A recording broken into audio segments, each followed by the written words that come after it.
And there we go. All right, cool. So I don't know if anybody else is going to join us, but folks, welcome. This is Carlos Martinez here for this training. This is an onboarding training. We're helping people how to become onboarding experts here at Forsage. So it's going to be, it is recorded. It's going up to the YouTube channel.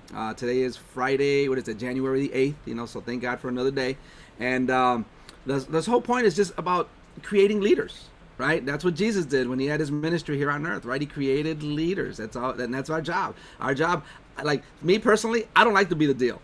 I don't like I don't want to be the deal. I'm more like more like Moses in the Ten Commandments. No, send Aaron. I don't want to be that guy. You know, send someone else. You know, but we're called to do what we're called to do. Right, you know, like I was reluctant for a long time to become like that. Like, no, I'm just totally cool. I want to be in the background. I'm totally fine like that. You know, but I had to get uncomfortable. I had to get uncomfortable and be faithful to the things that God called me to do. You know, and so thank Jesus. You know, thank you Jesus for that. And it's tiring work. It is. I'll tell you that now. Like I have bags in my ears. I never used to have bags. You know, and so but it's tiring work. But you know what? Every morning I just pray to God. I say, God, put people on my path that I can help. You know, and it's a lot of times it's people in the Forsage business. A lot of times it's not. You know, they just Carlos. You know, they just need a word of encouragement. You know, I realized that God gifted me with that, the word of encouragement, you know, and you know, some of us are blessed with different gifts. There's not a single person that was born that does not have some kind of gift in them. All right, there's not a single person. Some of us have multiple gifts, and it's up to us to use those gifts, right? And you know, I love the parable of the coins, right? And I forget the exact parable. And we got a pastor here, by the way, so he can correct me, right, Pastor Rick. But you know, the parable of the coin, the parable of the talents, right? And you know, we each have a talent, you know, and one was given 5 talents, and one was given 3 talents, one was given 1 talent, right? And you know, each of them used their talent, right? And the talent was actually a form of a currency back in Israel during that time, right? And you know, hey, and when the master came back, he said, well, what did you do with the talent that I gave you? Well, here, I multiplied it. Now you got 10, you know, and the other one I multiplied it. Now you got 2, and you got to the last one. And well, you know, I was afraid of you, master, and you know, and so I just buried it. And you know, and what did he say? You lazy servant. You know, you could have at least put it in the bank, right? And I could have gotten interest of it. You know, and that's the whole thing. Like, what are you using your gifts for, right? And that's what we're all called to do. We're all called to serve, and that's what this is about. Okay. So that being said, I'm not going to go on a long spiel. So I noticed that Phyllis, and I'm getting a little hot. And I noticed that Phyllis asked the first question. So she asked, and we're going to help that. How do you put your picture on Zoom, right? Did we figure that out, Phyllis? Did we figure that out at all or no? No? Okay. All right. So there's a couple of ways to go about it, all right? One of the ways that we can go about it is through you can do it right on your app on your phone, right? Or you can also do it online by logging in. Okay, so for those of you that want a picture, so I see that Sheila has one, Meg has one, I saw Evelyn have one, Natalie has one, and I'm assuming Teresa and Rick have one, or they're about to have one. All right, so let's do that. Let's start with that first, okay? Let's connect this to the Bluetooth, and we're gonna share my phone. All right, so we're gonna go to share screen. And let's do iPod AirPlay. Here we go. All right, let's do a Zoom meeting. All right, now let's see if I'm going to be able to do it from here. So, okay. So screen mirroring. Oh, you know what? I got to connect the Wi-Fi. It's not the Bluetooth. Give me 1 second, guys. Let me connect Wi-Fi. That's why it's not coming up. Connect the Wi-Fi. There we go. Connected. Screen mirroring. And there she goes. All right. Beautiful. Okay. Is it connecting? Yep, there we go. Okay, perfect. So here we go on my cell phone. All right, so let's go to my Zoom app. Now, I'm not an expert at this, guys. I'm about to learn how to do it. So what you typically got to do, so let's see, we're logged in. I'm going to go to settings on the right-hand side. So you can do it here. You can also do it on your computer, and I'm going to try doing it on the computer as well. But if you do it from your cell phone, you can go to settings, right? And then at the top, you can click on, you see at the top where my picture is, and then on the right, you see like the little arrow, right? And then you can add actually a profile photo right there, right? You can actually add the profile photo. Let me see how you can add it. You can select it from your camera, or you can take a brand new picture. If I was in a selfie, like, boop, picture right there, right? If I wanted to do that. Yeah. So again, from your phone, you just go settings, All right, let's go back. So normally you're like here. When you first get in the Zoom, you're right here. But otherwise, you go to Settings, and then you just tap on the arrow on the right-hand side, upper right-hand side, where it says Carlos Martinez Licensed. And then you just tap on where it says Profile Photo. And then you can select a picture that you have of yourself from your phone. Or if you want to take a fresh camera, a fresh picture from your camera, you just select Camera, and you can take a selfie. So that's on the phone. Okay, any questions on that? Any questions on that? We're good? Okay, good. Now, let's stop sharing that. And then let's go to, boom, boom, boom. Let's go here. Let's stop sharing here. Now, let's go to my computer. And we're going to share the screen on my computer. Let me minimize some of the stuff here. And boom, let's go to, all right. So we got that. And let's share the computer screen. And let's do some screen share. Okay. And we're on Google. All right, there we go. Okay, so what we're going to do is we're going to go log into my Zoom account. So I'll go, oh. Lily, be good girl. Oh, that's who's barking. All right, I got 4 Shih Tzus. I gave them each. I tried to keep them quiet, so I gave them each a pig ear, and now hopefully, I think one of them finished, and now they're starting to fight for what they're watching the other one chew a pig ear. All right, okay, so let's sign in. All right, boom, and sign in. Okay. All right, so where you go in here, let's see, where do you go in here? So I'm gonna click in here. So once you're logged in, so my picture's already there, but let's see where you add picture. You go here. Okay, let me see. So what happens when I click here? Oh, so you click on edit. All right, so once you're in here, again, what you do is you click here, and you click on your name. All right, it brings you here. And then you're gonna go here, and you're gonna click on edit. And then you change picture right there. So that when you're logged on from your laptop, like I am now, whatever picture you have on there, that's what's gonna come out. Or sometimes, we're on a road or something like that. If you want to do it from your cell phone, you add it from the app on your phone. Okay, does that help you, fellas? We're good? We're good? All right, perfect. Excellent, good. All right, so let's stop sharing that now. Okay, so now let's talk about the onboarding now. All right, let me get I got some little chicken broth here, so that's what this is here. All right.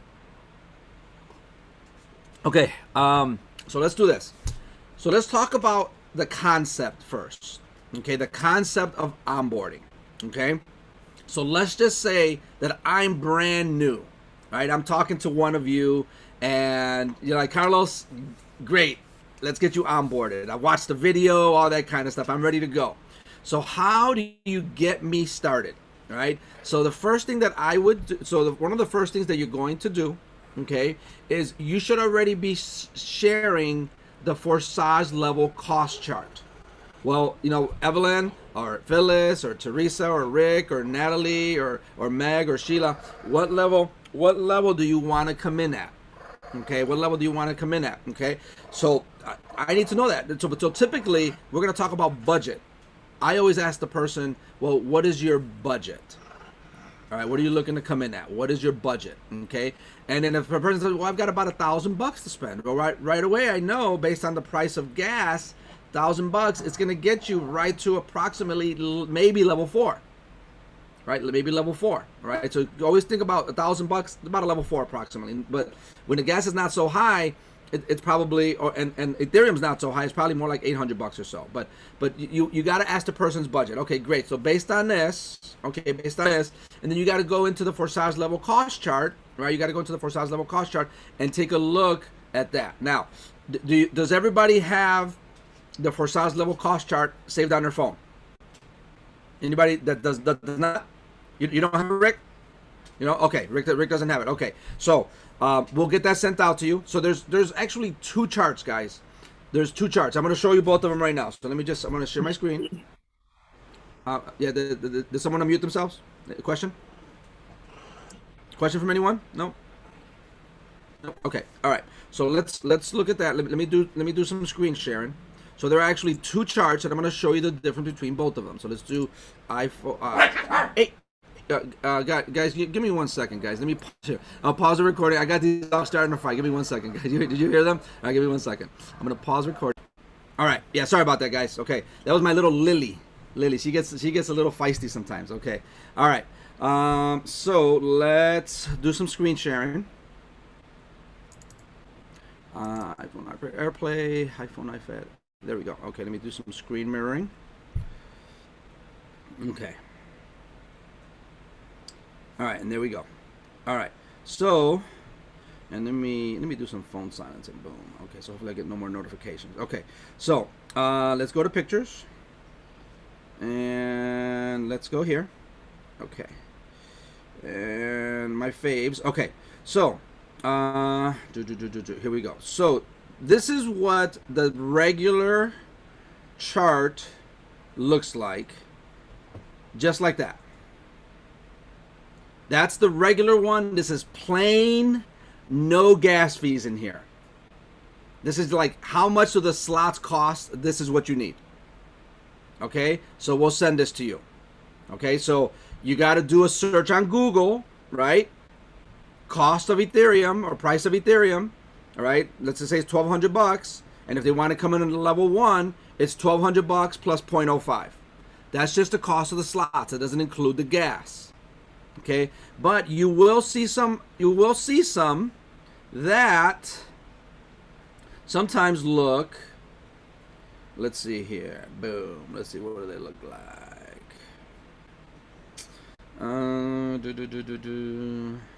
Well, sometimes you see them look like this. There's different, you see different, like, it seems like people create their own versions. Now you notice at the top, this one says including the gas fees, because a typical level 1 is 0.05.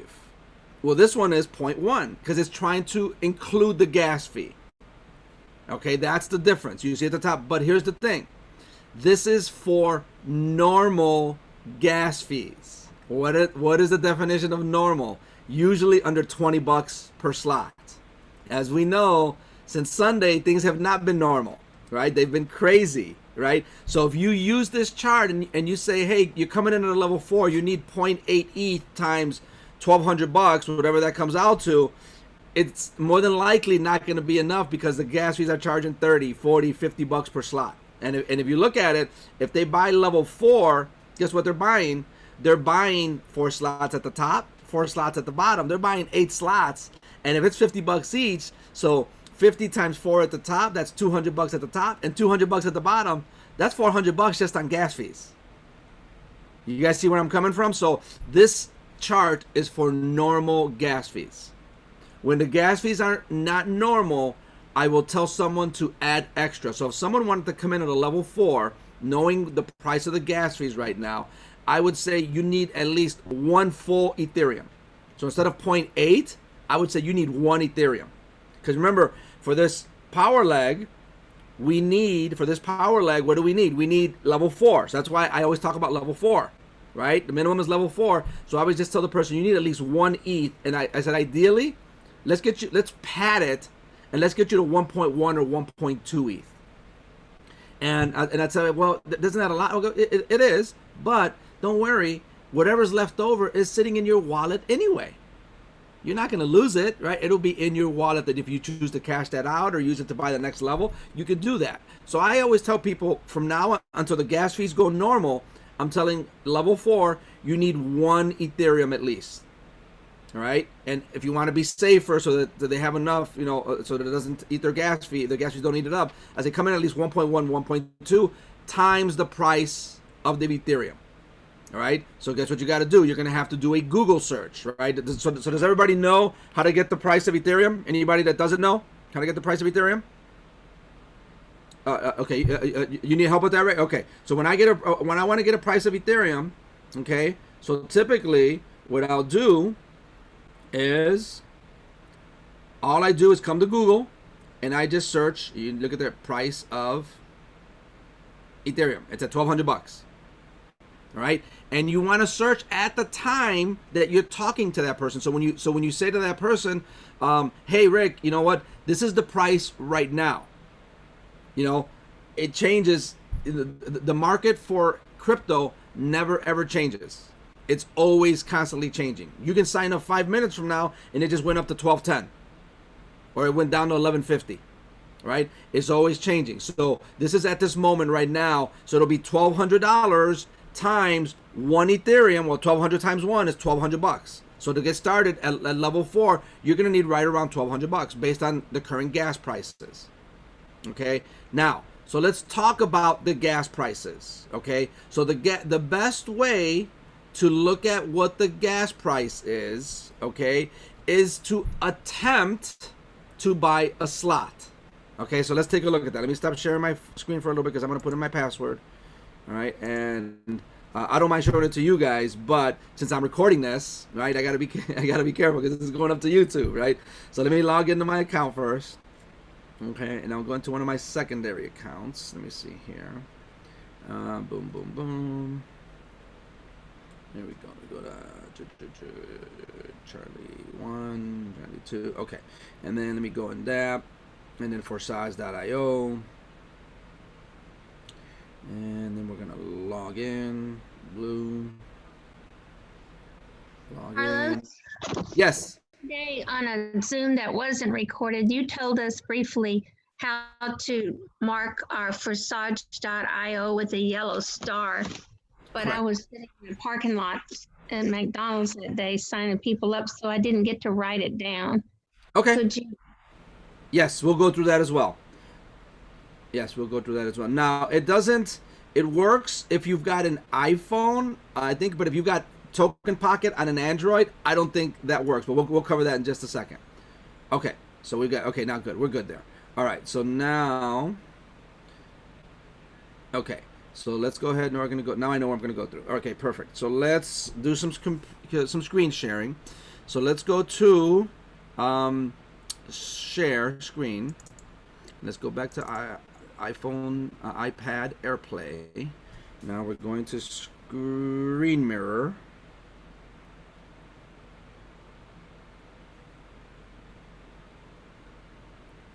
Okay, and there we go. Okay, so now we're going to go into Token Pocket.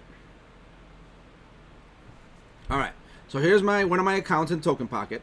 All right, we're going to go into DApp, right? Everybody knows how to log in, right? You got to go into DApp. Now, I don't have a star in anything yet. I'm going to show you how to get the star. So usually where you see where it says records, it says hot searches at the top, then records, then it says Forsage. Well, typically to the right of that, you'll see a star. Okay, I'll show you, and so that means you're actually bookmarking the page. Kind of like when you're reading a book and you put a bookmark in there. It's the same concept here. Okay, so for now, typically what you do, now I can just click on where it says Forsage.io below records, but I'm just going to type it out here. Forsage.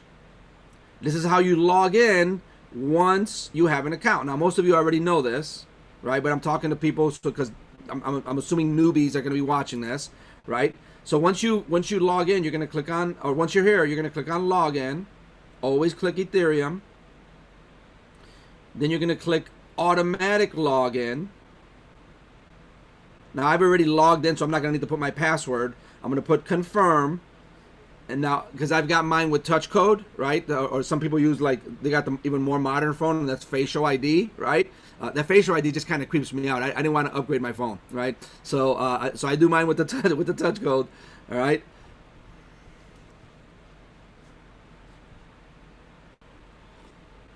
All right, and there I go. Now, guys, so just so you know, you can actually hide your ID by just tapping on the number. Just like that. You tap on the number, it puts the little dots.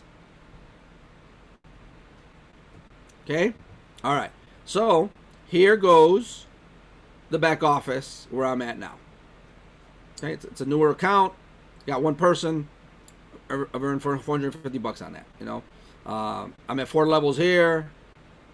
4 levels next 4, and haven't purchased anything in gold yet. Okay, brand new account.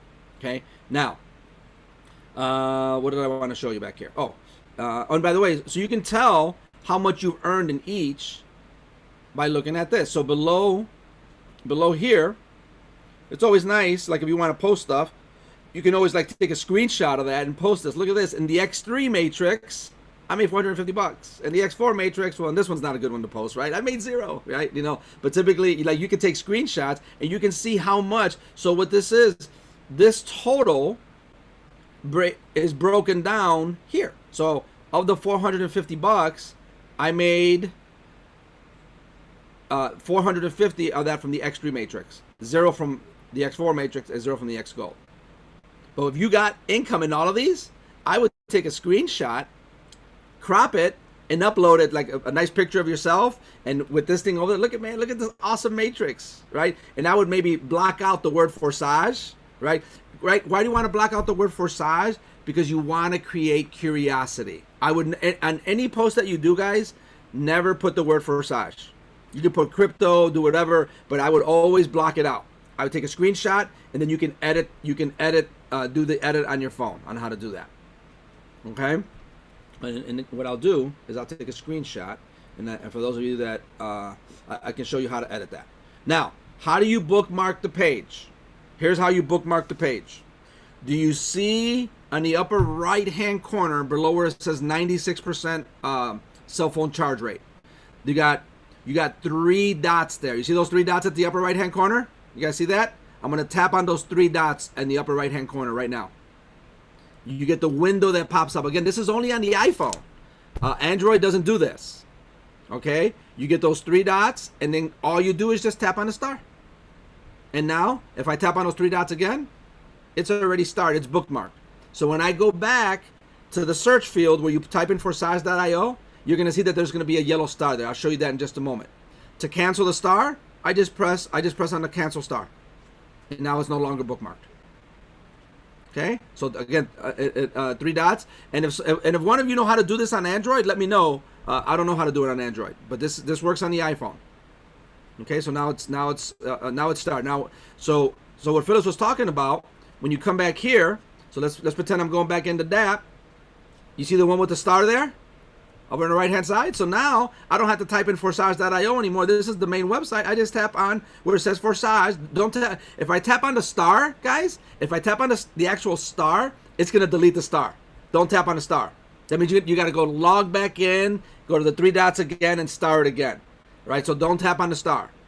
Okay? Tap on the actual words where it says Forsage or Forsage Decentralized. I tap there, and then now it takes me right in. Okay? All right, so now let's stop sharing here for just a second. All right, so now let's talk about, because we haven't even started talking yet about buying your crypto yet, right? Because that's the biggest challenge. I know most of you have been buying from other people, sometimes from me and all that other kind of stuff, right? That's the easy way to do it. All right, that's the easy way to do it. But you should learn how to do it on those apps. As a matter of fact, like for example, crypto.com, you should already have that set up. And the reason you want that set up is because when you decide to ever cash, I know on the Power Leg you can't cash out to level 12, but whenever you decide to cash out, you cash out through crypto.com. You don't cash out through Token Pocket. Okay? Because Token Pocket is not connected to any bank. Your crypto.com is connected to a bank. Okay? All right. So, I got a question real quick. Is that the same thing with gold as well? Like, is it connected through crypto as well? This whole thing, correct? Yes. Okay. Yes. So do we all need a crypto card? Did you ever do that? Like the card that they offer? Oh, yeah, I do. Yeah. So Okay. I recommend you apply for the card, right?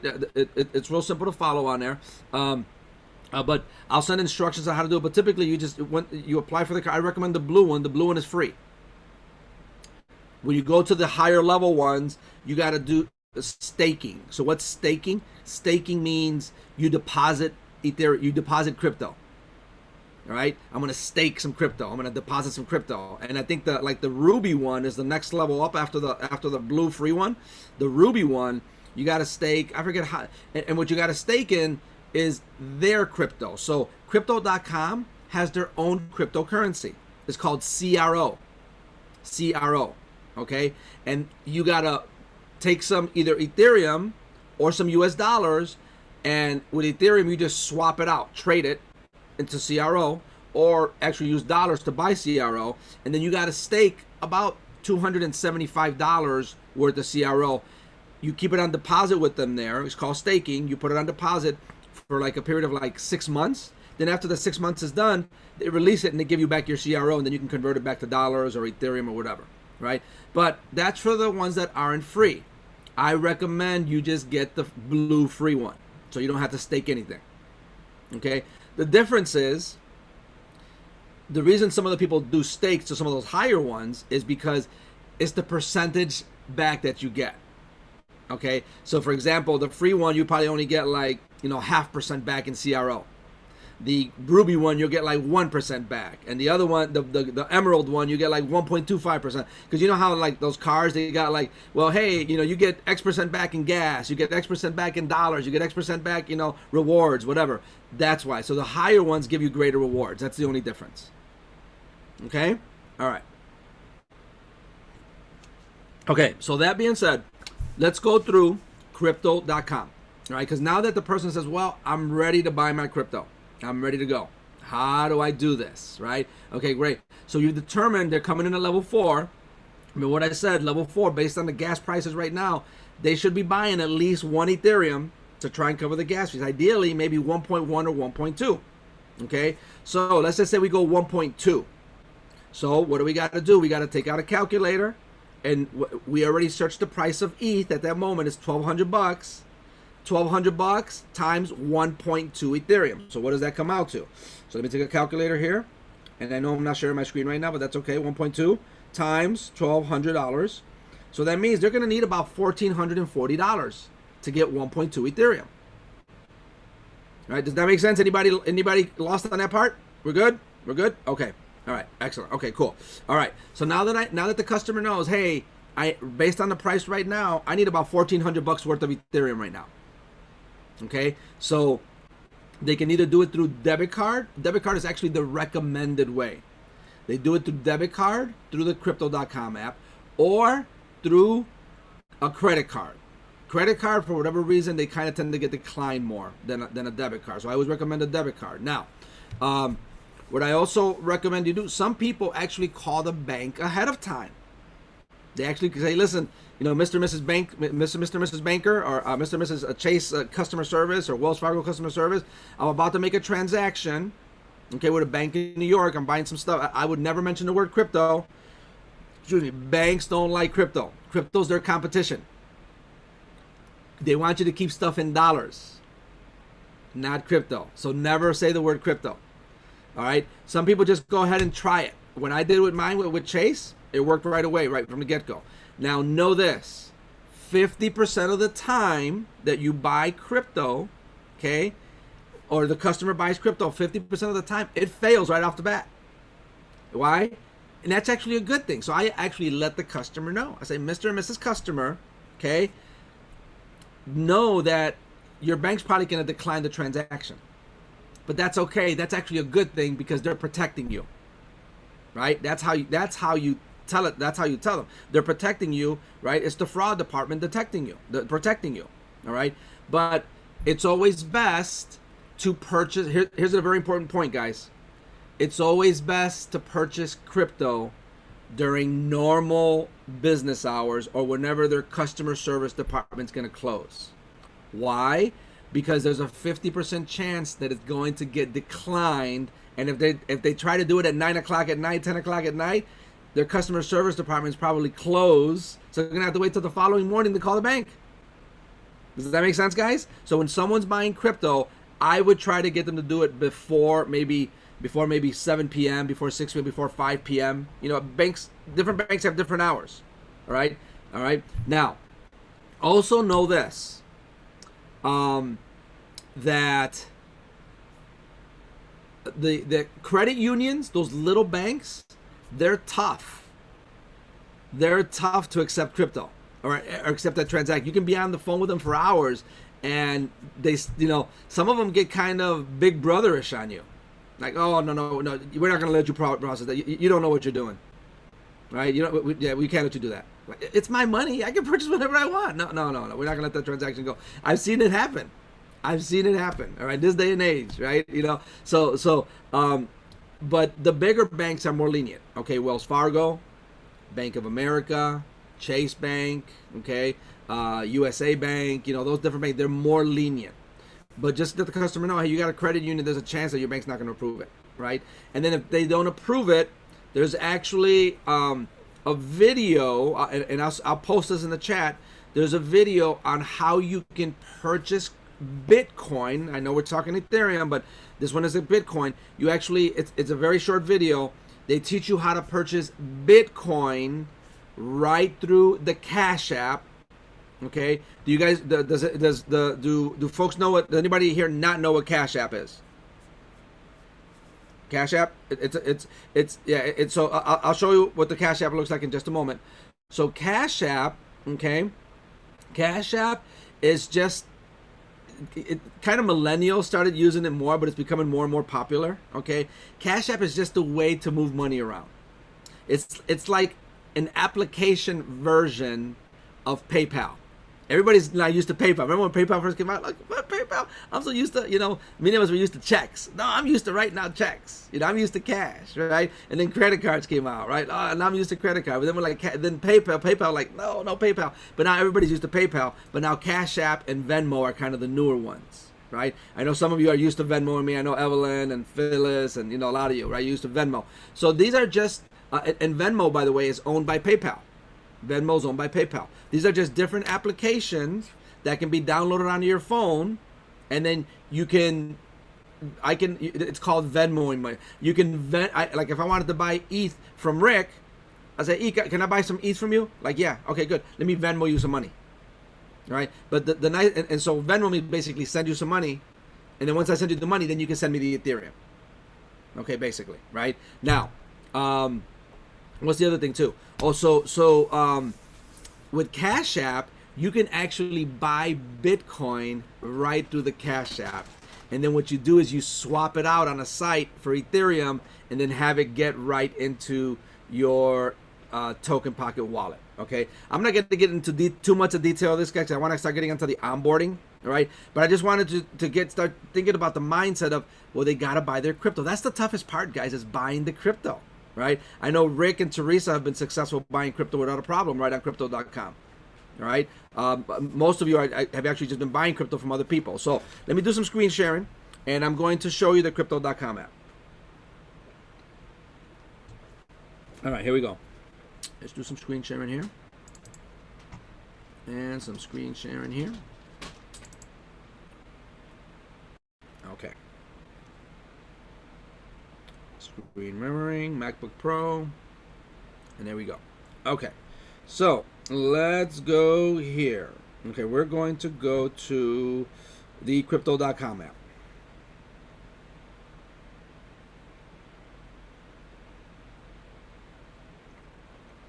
So once you're in there, you got your account verified and all that, right? Man, it's taking a while to load. Okay.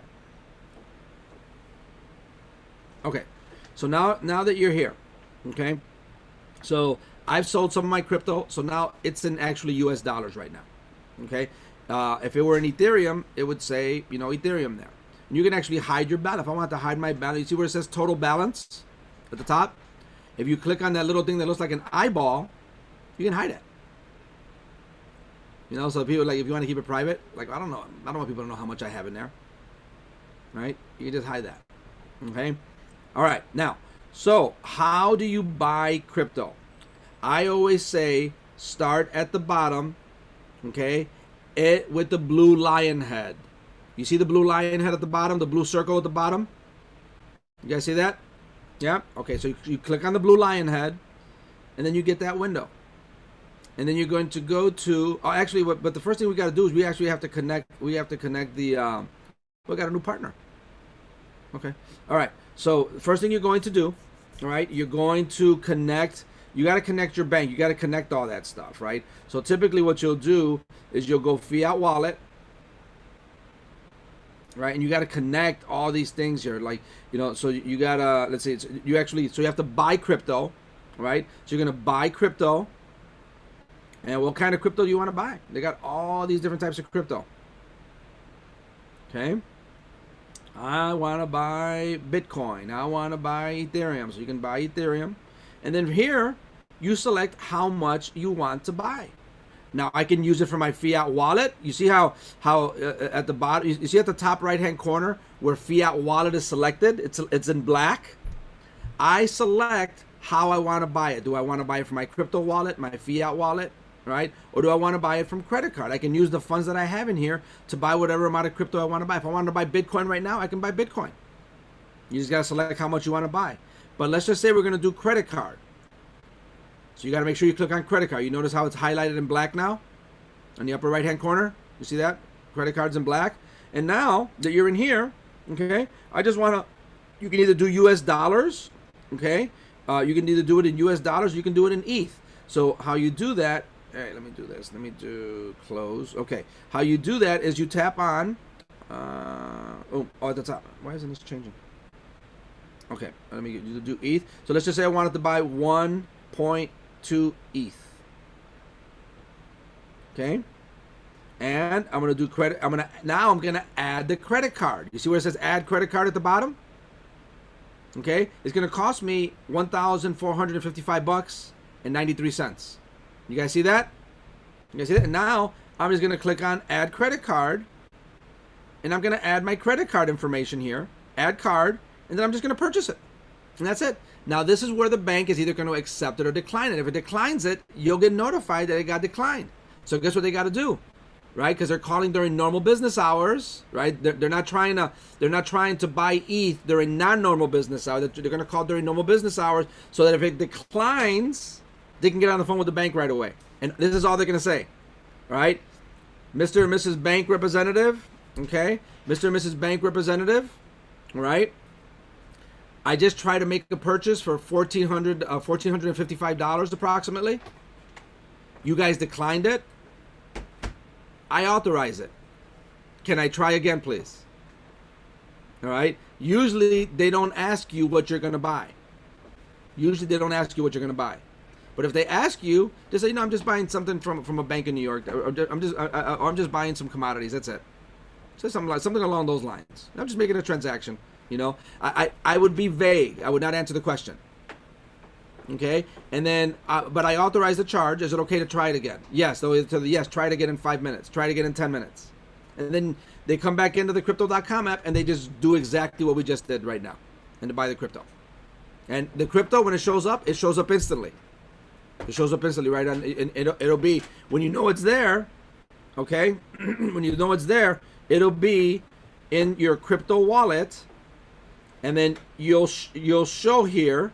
Right? Like, for example, I got $107 worth of Crypto.com. That's the CRO coin I was telling you about. I got about $107 worth of the CRO token. But if it was an Ethereum, it would say, Carlos, you got $1,455 worth of Ethereum. Okay? And it would show up here. All right? Now they've got to move it, right? They've got to move it over. Now that they've got the Ethereum here, they've already purchased their Ethereum. What do they got to do next? Well, they got to move their Ethereum from here, right? Because this wallet, this Crypto.com wallet, is not connected to Forsage. The only reason we use Crypto.com is for two reasons. Number one, to buy our crypto. Number two, to cash out our crypto. There's no other reason why we use it. Okay, if we were able to cash out our crypto from Token Pocket or buy our crypto from Token Pocket, then we wouldn't even need this one, but we can't. So that's why we need this app. Does that make sense, guys? Okay, all right. So now we have our ETH here. Let's pretend I had my ETH here. Okay, all right. And actually, let me put one ETH there right now. I'm actually gonna buy one ETH so that we have one ETH in there. So let me do that. Let me go here. Let me go to Fiat Wallet because I'm gonna show you me transferring the ETH. And I'm gonna buy one. I'm only gonna buy like half of Ethereum. I'm gonna click on Ethereum. I'm gonna take it right from my Fiat wallet, and half an ETH is fine. Okay, it's gonna cost me about $604. I'm gonna buy the ETH right from my Fiat wallet. I don't need to connect my bank card because I already got money in there. All right, it's gonna cost. So it's telling me right now, the rate of Ethereum for one Ethereum is $1,210. Okay, this transaction for one half of Ethereum is gonna cost me $605.11. And by the way, there's a timer, guys. They give you 15 seconds to process the transaction. That just goes to show you how often ETH is changing. So now I'm going to click on buy again. There's actually a timer. You see that timer in the upper right-hand corner? It's counting down 12, 11, 10. They give you 15 seconds for every trend. And watch, it's going to time out. It's going to time out again. I got to do it all over. 3, 2, 1. Timed out. Okay, you got 15 seconds to press the confirm button. Okay. What is a Fiat wallet? I'm sorry? What is the Fiat Wallet? Fiat Wallet is where you store regular money. Okay? Okay. So Fiat, have you ever heard of the term fiat currency? So Yes, but do we have one? We Yes. only have a token wallet so far. So do we set up a Fiat wallet or? it should in crypto.com, it should already be set up. Now you Okay. can't in Token Pocket, you can have a fiat wallet. Okay. Here you can. Okay. So- So so- when we set up that crypto.com, we're automatically going to have a Fiat wallet. That's where our money's going to be. Correct. You're going to have a fiat wallet, and initially you're not going to have anything in there, Right. right? But when you make the transaction, it's going to show up in the form of Ethereum. So it won't be in it'll be in your crypto wallet. But when you cash it out and sell it, it'll show up in your fiat wallet. So I actually had about, I don't know, 10, 11 Ethereum at the time here. And when I want to send myself money to my Chase Bank, I cash it out and I leave the US dollars in my fiat wallet. Okay. So it's the reason I have money in my fiat wallet is because I sold some Ethereum. Carlos, Okay. I don't think I've been using the fiat wallet. I mean, I do all that, and I just never had to use the fiat wallet yet. I mean, we buy it and I do the transfer into the token pocket, but I just Right. didn't have Right. to do that yet, I guess, because I Yeah, haven't you- really. Yeah, Teresa, the reason you haven't had to is because initially what you guys are doing, you're making a purchase of Ethereum, so it shows up in crypto wallet. Does that make sense? But if I would, so for example, here, let me show you an example. So right now, the Ethereum that I transferred from Token Pocket to here, when it arrived here, it arrived in Ethereum. It arrived in Ethereum. Does that make sense so far, guys? It arrived in Ethereum. Okay? But now, because I want to cash out money to pay bills, do whatever, okay? Well, I cannot send Ethereum back to my bank. It's not gonna. It's like me trying to send Canadian dollars to my bank. It's not gonna work. Okay? They can't accept Bitcoin. Or right now they can't. They'll change that in the future, but right now they can't. So guess what I got to do? I have to sell my Ethereum and convert it to US dollars. And I'm going to show you how to sell that in just a second. Okay? So, let's do that. So I'm going to actually buy crypto. I'm going to buy one crypto. One Ethereum. I'm just going to buy one. So I'm going to go in here. I'm going to back it out. I'm going to buy 1 ETH. Buy 1 ETH. It's going to cost me about $1,199, $1,200 just about. I'm going to click confirm. Use my thumbprint. And I'm going to get a green screen. Boom. Congratulations. You've purchased it.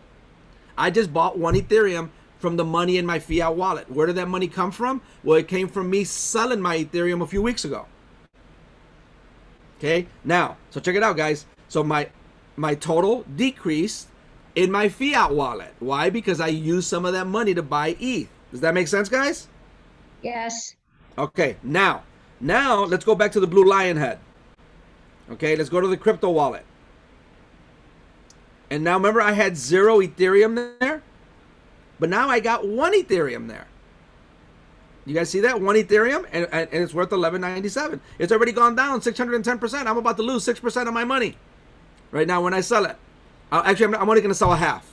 All right? So watch me. So now, guess what I'm going to do? Now I'm going to show you how the selling works. So let's just pretend that I sent myself 1 Ethereum from my Token Pocket. Like, I need money. I got to pay some bills. Or my mom, my mom, she wants to go grocery shopping. I want to go do whatever. I send myself 1 Ethereum from Token Pocket to here, and I'll show you how to do that in just a moment. I send myself 1 Ethereum, and now it's here. Ignore the crypto.com coin. Just look at what's inside the Ethereum. Because remember, when I send myself Ethereum, guess where it's going to show up here? It's going to show up in my Ethereum wallet. If I send myself Bitcoin, it's going to show up in my Bitcoin wallet. Make sense, guys? But I don't have any Bitcoin here. Well, it looks like I got 0.02. All right?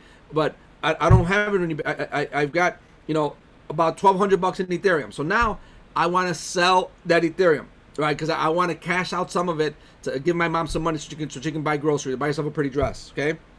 I click on Ethereum, and all I do is click on sell. Well, how much do you want to sell? And here, guys, here's an important note. It automatically defaults to the crypto wallet. So in other words, if I sell it the way it is right now, it's going to convert that Ethereum into the CRO token. I don't want to convert it to the CRO token. I want to convert it to my Fiat wallet. Watch me tap on Fiat. Now it's on Fiat. And guess what? I don't want to sell the full 1 Ethereum. I'm just going to sell 0.3. Let me see, 0.5. I'm going to sell 1/2 an Ethereum. I'm going to leave the other half in there. Okay? I'm going to sell half an Ethereum. I'm going to confirm. All right? Man, I lost 20 bucks already. I'm going to confirm. I just sold half an ETH. And guess what? Guess where it showed up at? So now it took a half an ETH from here. I could have sold the whole thing if I wanted to, right? I took a half an ETH from here. And guess where it added it to now? It added it to my balance in my Fiat wallet. So if I go to my Fiat wallet, it added it there. Remember, because remember, it was below $7,000. Remember, below 8,000, remember? Now it added it back there. So now that whatever in my Fiat wallet, you see at the top it says Fiat, I can, at this point, cash it out. If I want to cash out, here's all I do. I click on transfer. I want to withdraw the money. I want to keep it in US dollars. Well, how much do you want to withdraw, Carl? Do you want to withdraw all of it? You know, I have a maximum, like, let's see if it tells you a maximum. I have a monthly limit, okay, of $50,000 a month, but I think I have a maximum of $5,000 a day. So the most I can draw on here is $5,000 a day, but the max per month is $50,000 in a month. When you first start, they actually cap you at $2,500 a day, $25,000 a month. But as they get used to you, they start increasing your limits. Okay, but let's just say I wanted to just, you know what? I just want to cash out $1,000. Oh, not 10,000, $1,000. See, look when I do 10,000. One, I got insufficient balance, but look, you see where it says insufficient balance? Maximum $5,000 that I can send out per day is the max I can send. But let's just say I want to send $1,000. I want to withdraw 1,000. I already have my Chase Bank connected there. So I've got my business bank account and I got my personal bank account. Which one do I want to send it to? All right, it's up to me. I can add another bank account. Let's say I bank with Bank of America. I can add that bank account there. Okay, but I want to send it right to my business. I click on withdraw. Now I'm not going to withdraw it, and then I click on confirm. I'm not going to click on confirm because then, well, if I click on it, I'm going to get the thumbprint anyway, but I'm not going to cash it out. So I'm going to get the thumbprint. I'm not going to do it. I'm going to cancel, and then it'll withdraw it, and it'll be in there in 1 business day. So since today is Friday, it's not going to show up till Monday, but typically 1 business day, and that's it. It withdraws. But guess what? I'm going to cancel.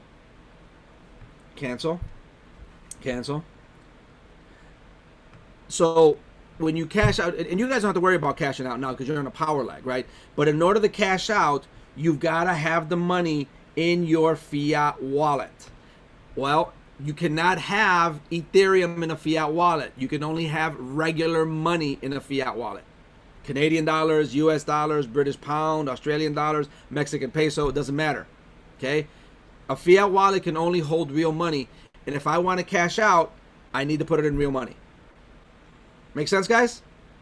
Okay? Yeah. But, yeah. So, Carlos, uh-huh. I have a quick question. Sure. When you had your bank accounts on there and you were cashing it out, can you cash out at more than, like at a Chase Bank and a different bank in the same day, or is that limit per Chase, or is that limit per crypto a day? Per crypto a day. Okay. And if you'd been buying it from Chase, and then when you had another bank in there, if it was a bank that you hadn't been buying it from, and it was in US dollars, would they accept the money, or are they having as much trouble accepting your money as they do letting you spend it? Accepting is a lot easier. Accepting is yeah. I've never seen anybody have issue accepting money. So even those little credit unions, they accept That's it what without a I'm problem. talking about. Okay. All right. Thank you. You're welcome. Good question. Good question. Okay. Yeah. So remember, folks, when you send yourself, the whole concept is this: when you send yourself Ethereum, right, from a token pocket here, it's in the form of Ethereum. In order to cash it out, you got to sell it first and convert it to US dollars. Okay? All right, but now I'm going to send myself, because I still have, remember, I always start out with the lion head. I'm going to click on the lion head at the bottom. All right? I'm going to go to my crypto wallet, and I still have half an Ethereum in my crypto wallet. I have half an Ethereum. Okay? Well, I can send this over to any Ethereum wallet that I want. It can be Token Pocket, it can be anything, any Ethereum. If I wanted to gift this to somebody, you know, I wanted to gift, I'd say, okay, hey Teresa, yeah, what's your Ethereum wallet? I'm gonna gift you, 0.5 Ethereum. Okay, go right ahead. All right, let's do it. All right. Okay, so, but how do we send it over? Well, guess what? I need the wallet address first. So what do? Let me go to Token Pocket. That's not my wallet address, all right? So let me go into my test account, one of my test accounts here. Boom, okay? I come in here and I click on Receive, and I just click on the little 2 sheets of paper, right? Because, so Crypto.com wants to know, where do I want to send this to, right? That makes sense, right? What wallet do you want to send it to? So now I go back into Crypto.com. Now, I'm not going to actually send it, guys, but I'm going to go through the motions of sending it, okay? And I got to first go to where my ETH is at. So typically when you first get into Crypto.com, this is what you're looking at. You're looking at the screen like this. Remember, start out at the lion head at the bottom. And I'm going to go to where my crypto is at. Well, guess where it's at? It's in my crypto wallet. And I want to send Ethereum. And by the way, folks, you cannot send Bitcoin to an Ethereum wallet. I cannot send Ethereum to a Bitcoin wallet. It doesn't work. Like matches like. I can only send Ethereum to an Ethereum wallet. Bitcoin to a Bitcoin wallet. Okay? So if I loved Ethereum and I had Bitcoin, right? Well, I gotta exchange that Bitcoin for Ethereum, which you can do right on here as well, by the way. Okay? But we won't even get in that deep. Okay? So here I got $711 that I can send over to I already got the wallet address copied. So guess what I got to start out with? I'm going to start out with transfer. And am I going to deposit in here? No, I'm going to withdraw. I'm going to withdraw money.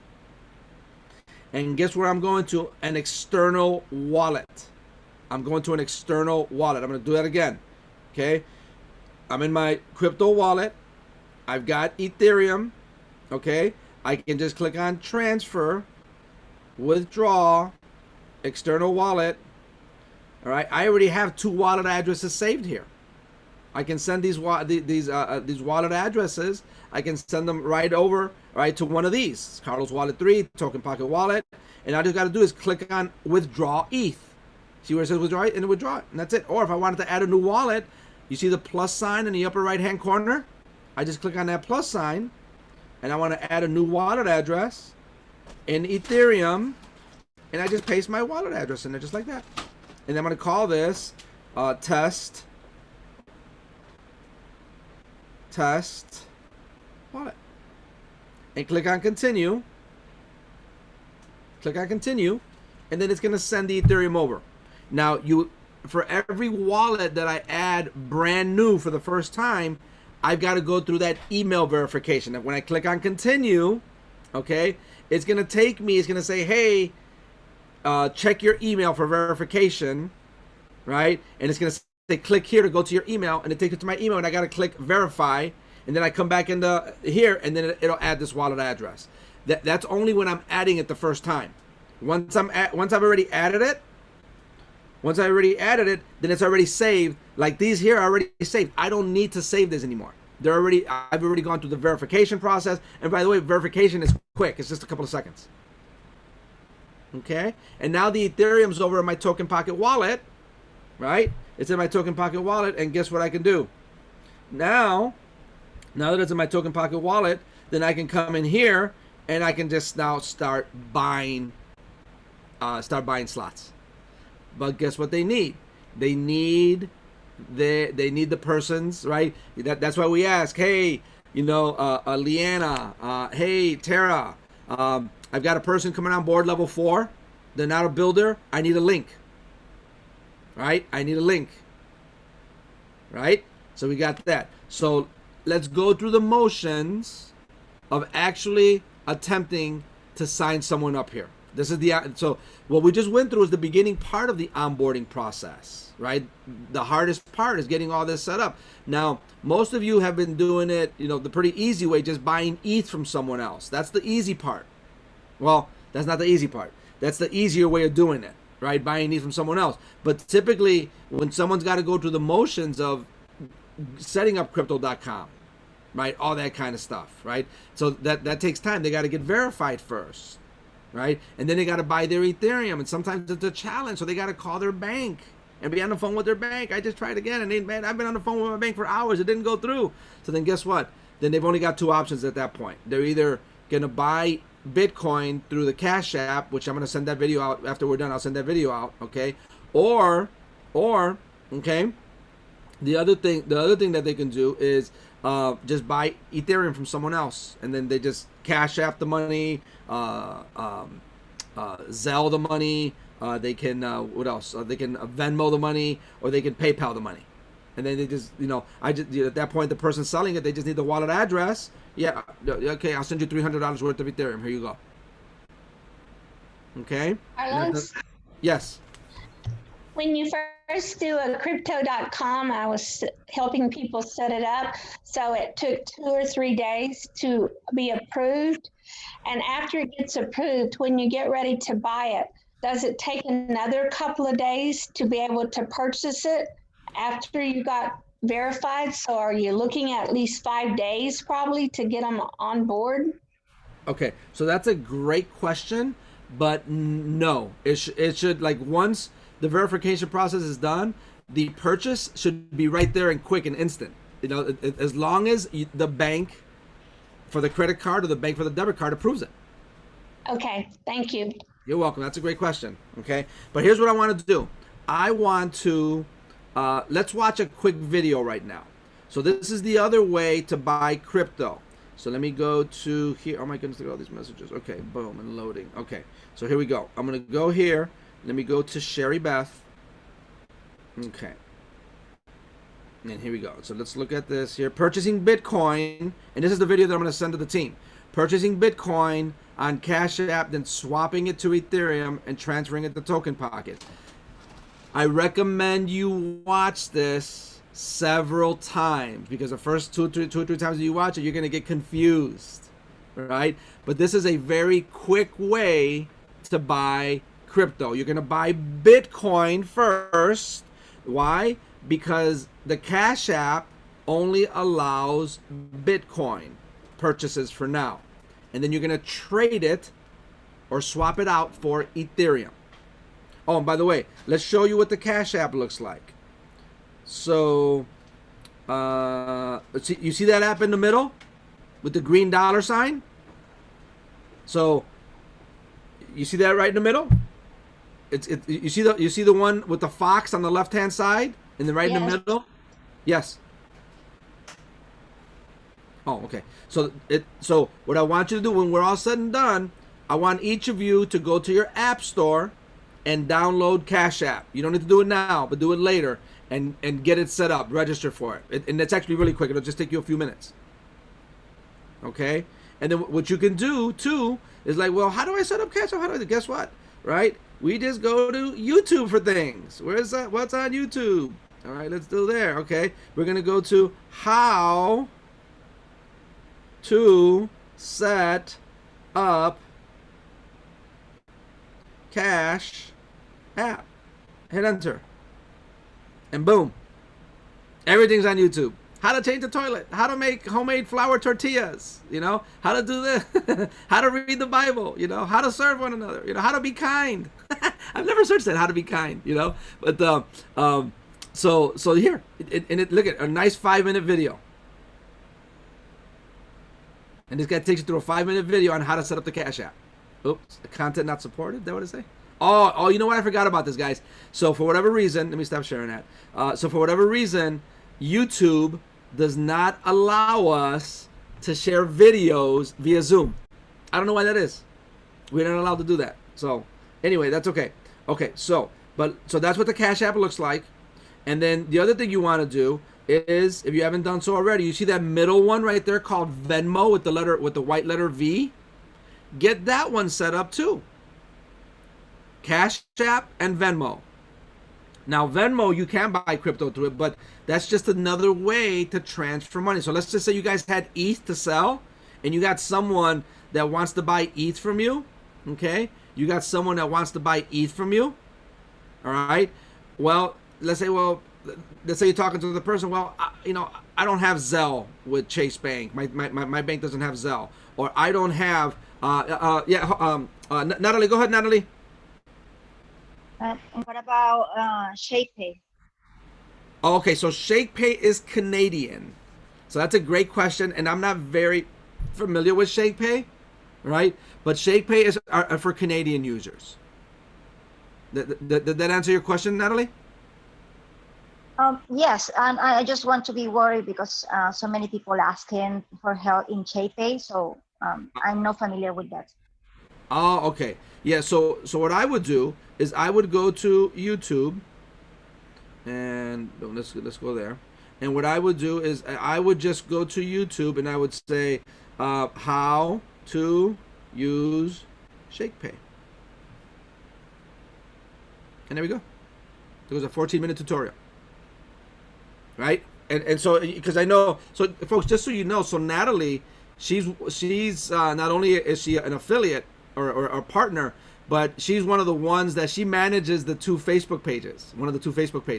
So she's in there and she's answering questions to the people, and people are asking about ShakePay, right? So this is what I would send them, stuff like this. Okay, but I don't know how to use ShakePay. Oh, look at, how to buy Bitcoin with ShakePay. So you can actually use ShakePay, but I don't know if you can set up ShakePay in America. I know Canadians love ShakePay. Is Sheila here? Well, actually, she wouldn't know because she's a Canadian. I mean, she knows Canadian, but she's not going to know if Americans can do it because she lives in Canada, right? But this is the app to use for Canadians. Canadians love ShakePay. Okay, all right. So good question, Natalie. All right. So that being said, so now let's go through the video and watch that video really quick.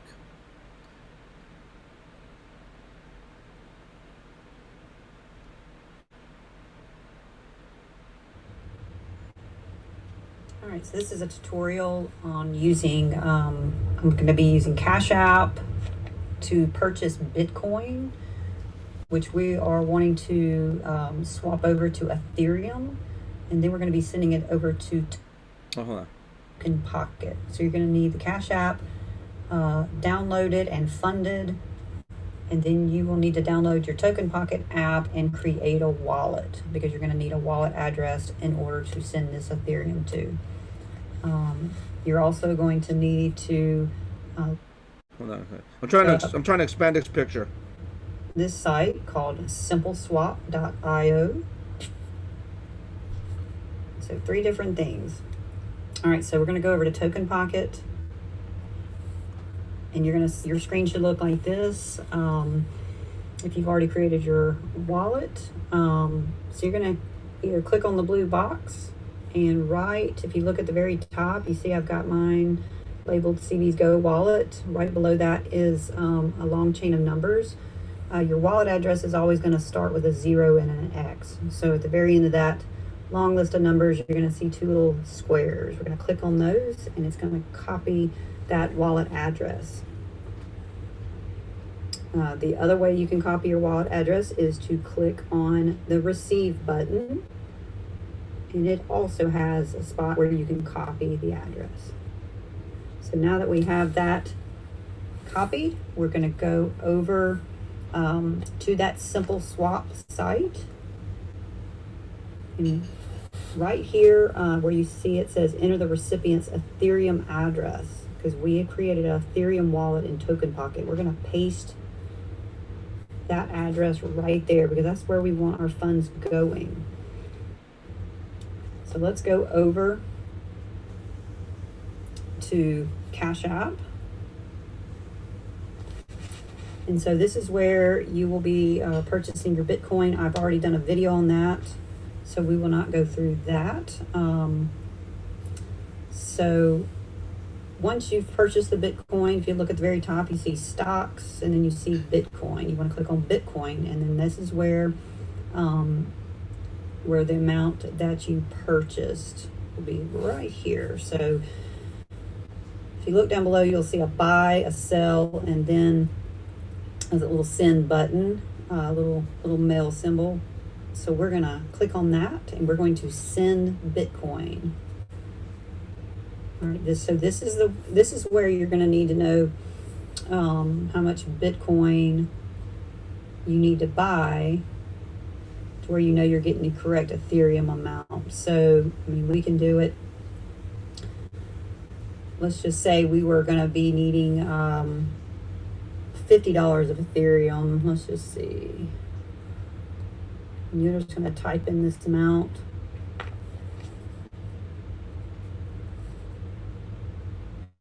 Good enough. We'll say we're going to do $38.98 worth of Bitcoin.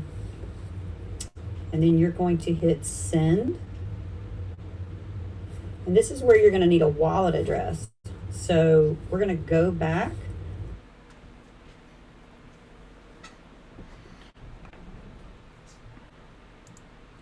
All right, guys. All right, so I think the video froze. But anyway, let me stop sharing this for just a second. The video froze on me there.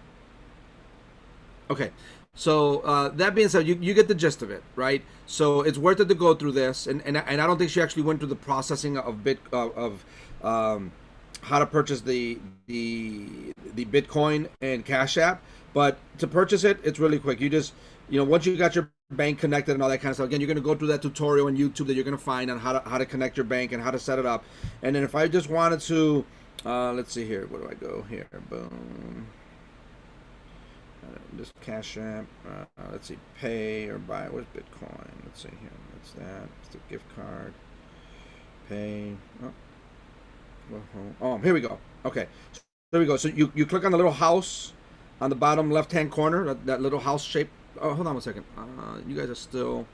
I think the thing is frozen. Let me get out of it because you guys I think still looking at the same thing. Hold on one second. Let me share again.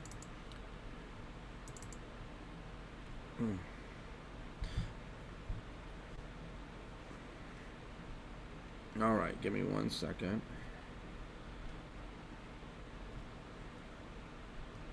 Okay, screen mirroring.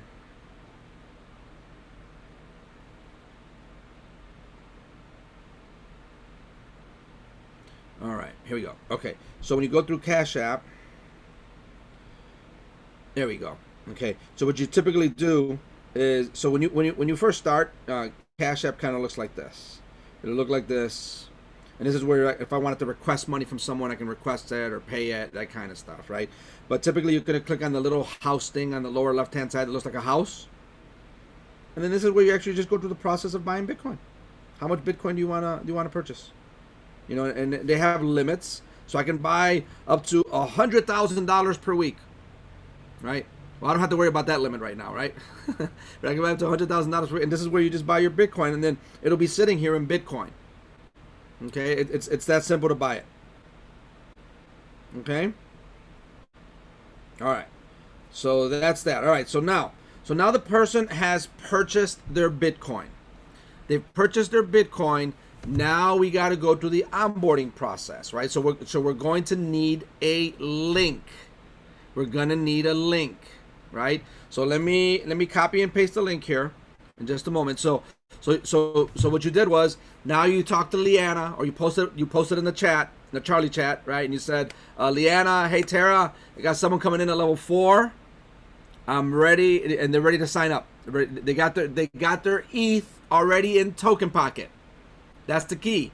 Their ETH already has to be in Token Pocket, whatever means, by either through the Crypto.com app, or they purchased ETH from someone else, or the video that I just showed you through Cash App, whatever. The key is that they already have to have their Ethereum in Token Pocket, ready to go. They've got their 1.1 ETH to get to level 4.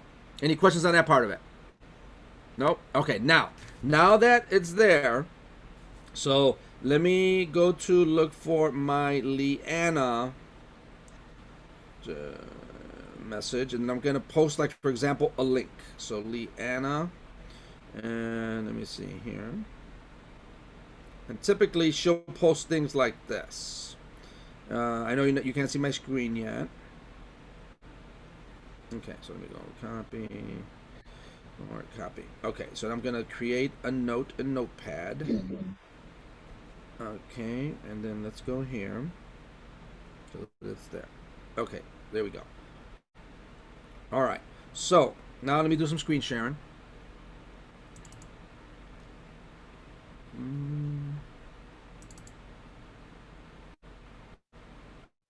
Okay, hold on a second.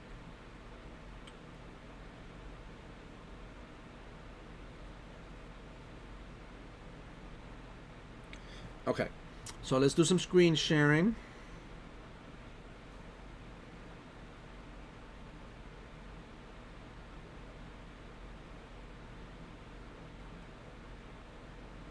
All right, so customers tell you they got their ETH already in Token Pocket. So now you already asked Leanne for the link and everything like that, right? Well, there goes the link. I kind of, typically she sends it to you in Facebook message, or she'll post it there in the chat, right? So you always want to, what I like to do, you see that ID number, right? I always want to confirm that they're signing up under the correct ID number. And usually, so Kirby, he got a chance to experience me going through an onboard with someone, right? He got to see that. Typically what I do, okay, you can do it two ways. You can either do a Zoom with them. I don't really like to do it that way, because then they think that they got to be doing Zooms with everyone all the time, right? You can do it that way. That's what you're comfortable. You can just do Facebook Messenger chat, or you can get on the phone and kind of work with them. I like Facebook Messenger chat the best, okay? And the reason is because sometimes I'm leaving voice message clips, and sometimes I'm typing out messages, okay? And I'm going to go to that chat in just a little bit with Kirby and Hugh. We onboarded Hugh last night together, okay, and go through that myself, right? And so typically, and when you first start, guess what? You may want to do, when you're first getting going and you want to get used to onboarding, you may want to start a three-way messenger chat, okay, with me, and then hopefully we get enough of you trained when you can start helping. Our job, like our goal, is to get as many onboarders as possible. All I want to do is flood this thing. Hey, here goes a sign up. Here goes a sign up. Who's available? Who's available? My idea, because onboarding takes a while, guys. You guys it takes a while, right? So I'm like, hey, here, I want to get to the point where I don't even have to walk through them purchasing their ETH. I'm gonna say, hey, Leanna, I got someone here. They're ready to go. They got their money ready. They haven't purchased their ETH yet, right? Who's this gonna go with? All right, who's available to do onboarding? And boom, you guys take it over. I just want to flood you guys with leads. That's my goal. Okay, but then get the onboarders going with helping with the onboard. Hey, Carlos, I'm available. Hey, Leanna, I'm available. Whatever the case may be. Okay. So now that being said, now Carlos, Leanna, yes. Like, for example, last night when you asked was anyone available, and Kirby said he would do that. That's one of the reasons why I didn't know. At that point in time, they've done everything, and we are even to the link, or is it not to the link? Because what if it's late at night, like last night? Say we did that and we didn't have that link, and Leanne wasn't available. So when you do that, they're ready totally with the link and everything, correct? When I do that, they don't, like last night with Hugh. When you did it with Kirby, he was totally ready, correct? With the link and everything. He had the link and everything. So let's just say that here's how it's going to look going forward, though. Okay, all I'm going to say is I'm going to post in the chat, and sometimes I got to message Leanna directly, right? And folks, I didn't know this. So something I found out yesterday. So Leanna, not only is she works as a nanny during the day. So during the day, she's watching people's kids, and and when someone's watching your kids, you don't want them to be on the phone. So she does not answer. She does not even look at her phone, maybe during a break or something like that, right? But so during the day, she's a nanny, and she's not looking at her phone. So you're not going to get her to respond during that time. Maybe Tara, maybe me, okay? But here's the thing. When we another thing too, I didn't know this either. So not only is Leanna a partner with Forsage, she's got a couple of positions, but Tara also hired her as her virtual assistant. So she does a couple of hours of work because Tara gets tons of messages like I do, right? And Tara, sometimes she's got 2 kids. Right, my girls are already bigger, so I got my kids are my 4 fur babies, trying to stop them from fighting over the pig ear, right? Like right now, my girls are already bigger, right? I got a 26-year-old, she's got her boyfriend, she's got her life, and then I got my 17-year-old. With Tara is different. She's got 2 little ones. One kid is like 5 or 6 years old, and the other one's like 7 or 8, right? And they're boys. And one of them is kind of on, he's kind of on the autism, somewhat on the autism spectrum, there can be a challenge sometimes. So sometimes she has to pull away. And so that's why she hired this virtual assistant, right, to help her. But guess what? Leanna doesn't start until she's done with work.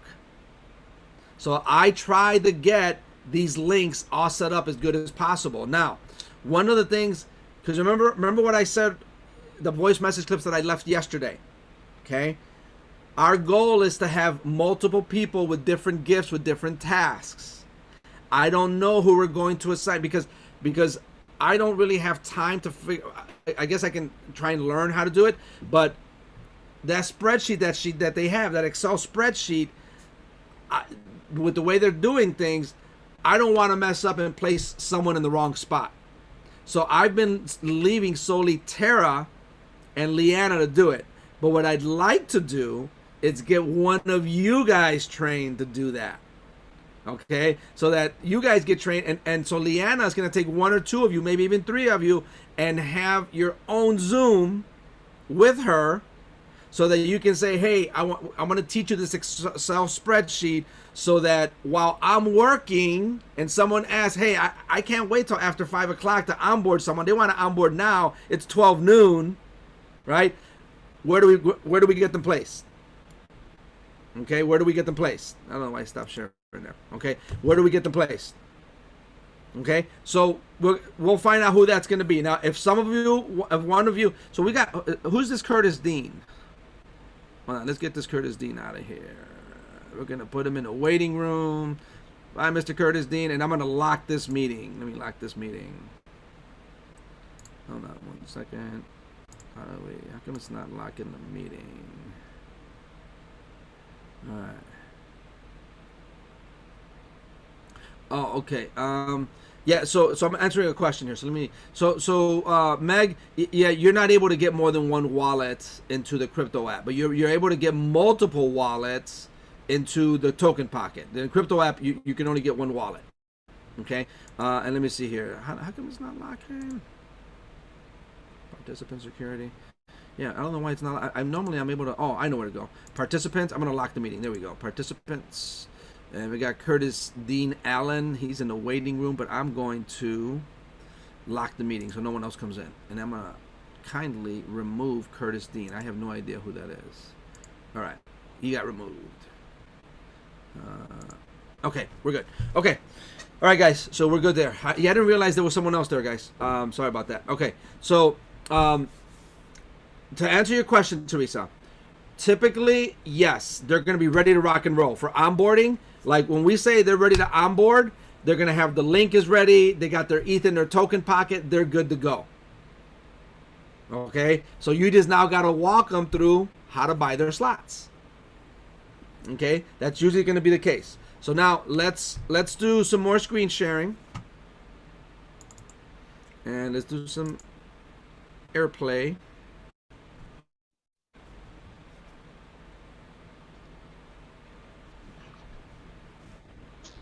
All right. Okay. And here we go. So now we're in Token Pocket, and we've got the ETH in there already. We're good to go. But now we need the link, right? So let's go get our link. And usually this is done in Messenger. Okay. So one of the things that I always do, this ID number is super, super important. So this way you ensure that the person is signing up under the correct person. So very, very important. So you write down the ID number on a pad of paper, 102-8806. Now the other thing that I do, here's the other thing that I do. I actually copy this information. And so let's just say I start a three-way chat. Let me go into this three-way chat that I had with Kirby yesterday. And so let me go Kirby and Hugh. There we go. There was a chat right there. So this was the chat that we had going on yesterday. This was the onboarding thing. Okay, this is just last night, guys. This is a brand new chat. Look at this. It's still going. It's still going. All right, it's still going. All right, let's get to the top of the chat. Look at it. We're still going on this, guys. I'm telling you, onboarding takes a while. So here it goes. So I started three-way chat, right? And folks, some of you. So let's talk about how to start a three-way chat, because there may be some of you that don't know how to start a three-way chat. Let's start a three-way chat. So how do you start a three-way chat? And by the way, this guy's ready to get onboarded. This guy Vasquez Byron, he's ready to get onboarded. Ooh, let me see what he got. It says. Hold on. All right. Hey, this guy already has crypto, so this guy's familiar with crypto. This is gonna be a new onboard, guys.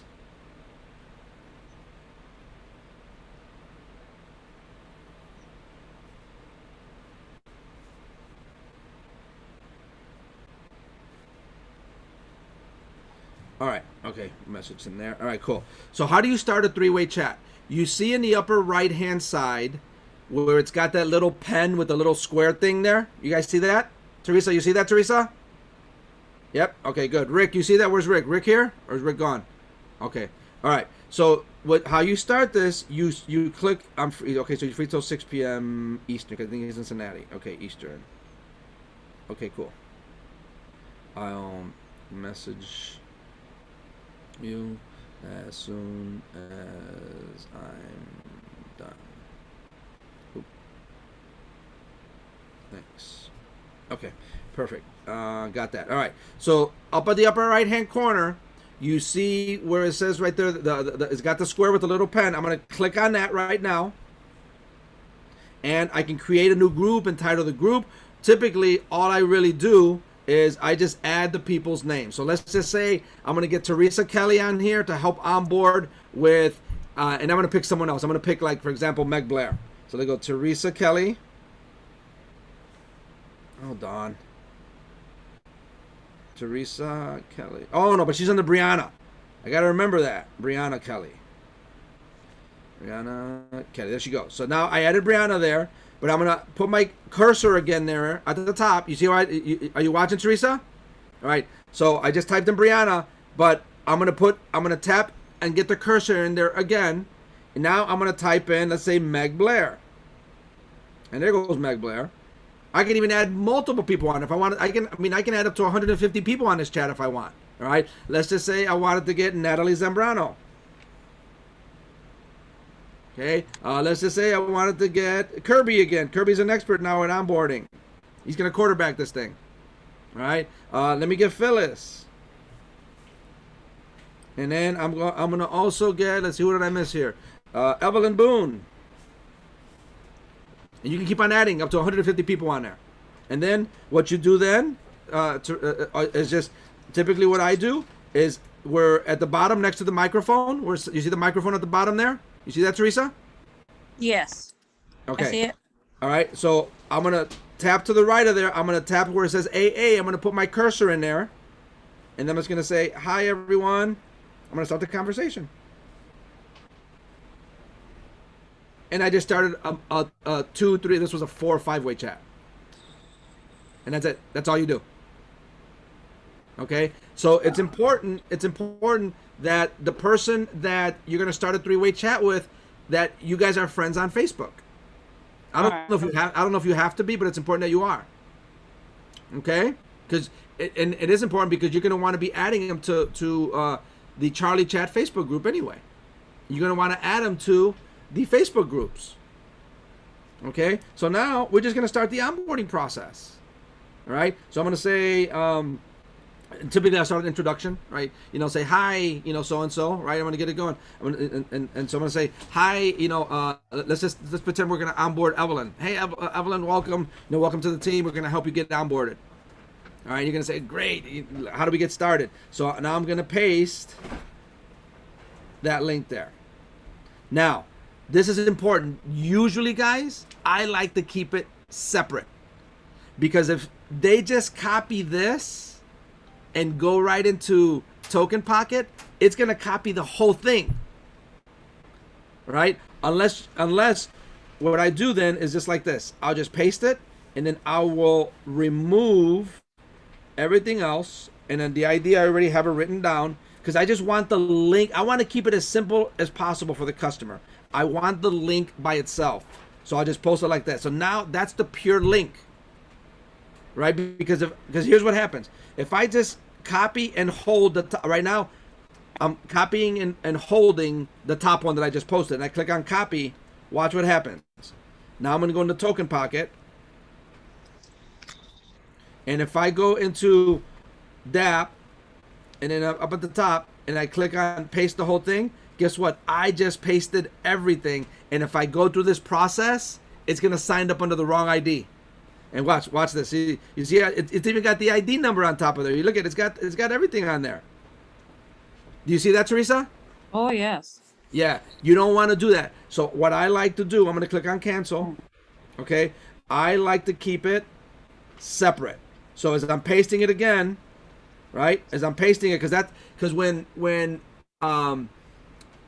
Leanna or I or Tara gives it to you, they give it to you like at the one at the top. What I like to do is I like to separate it. I like to keep the link pure. I just delete this and I just send the link only by itself. So this way you want to make it dummy proof for the customer. Remember, the customer's new. You know this, but they don't know this. Right? So you got to make it dummy proof. You make it easy for them. And then I'll just say, hey, then I'll just type in the ID because I wrote it down, right? ID number, right? And that is 102 9375. 102. No, that wasn't it. It was 102 8806. 102 8806. 06. 102 8806. Okay. And then I'll say something. I'll either leave I like using voice message clip a lot, but you don't have to. But I'll say, hey, very important that you confirm with, and your voice may be used for verification. Who is that? Is that Phyllis? Number, when you are registering with Forsage.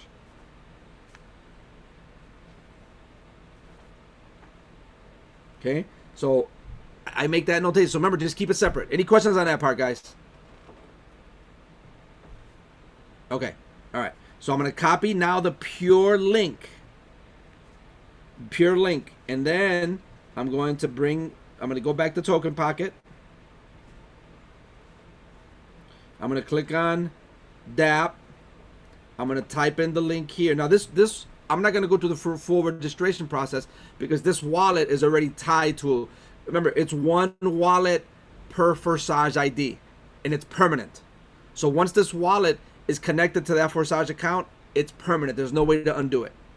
So I'm not going to try registering this wallet with this Forsage ID. It's not even going to let me, right? But I'm just going to go through the motions without actually registering. All right? So that's the one that you want. Right? I kind of look at it, right? I look at it to make sure it's the same. LEG 8I1. LEG 8I1. I'm looking at the last 6 characters. And now I click on the blue link, and I'm going to click on registration. I'm going to click on Ethereum. Here's the important part, Mr. or Mrs. New Customer. That ID's got to match. What is it? 102-8806. Okay? Any questions on that part? Now, watch what happens. And then from there, they're going to click on to register. I'm not going to go through the process of you guys already know how to register, right? I'm not going to go through this part of it, right? Because it's going to register, and I don't want to register. Okay. Well, as you know, you're going to get the thing that comes up, you know, with the transaction detail and stuff like that. Okay. Now, watch what happens when I just copy the whole thing.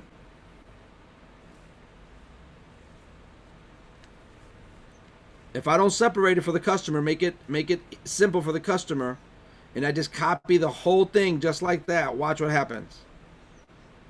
It's either going to get an error, or now if I try registration, let's see if we get the same number. Okay, it gave me the same number. We got lucky. But we had a couple of people sign up under the wrong person because they copied the whole thing like that. So don't take any chances. Separate it for the customer. Okay?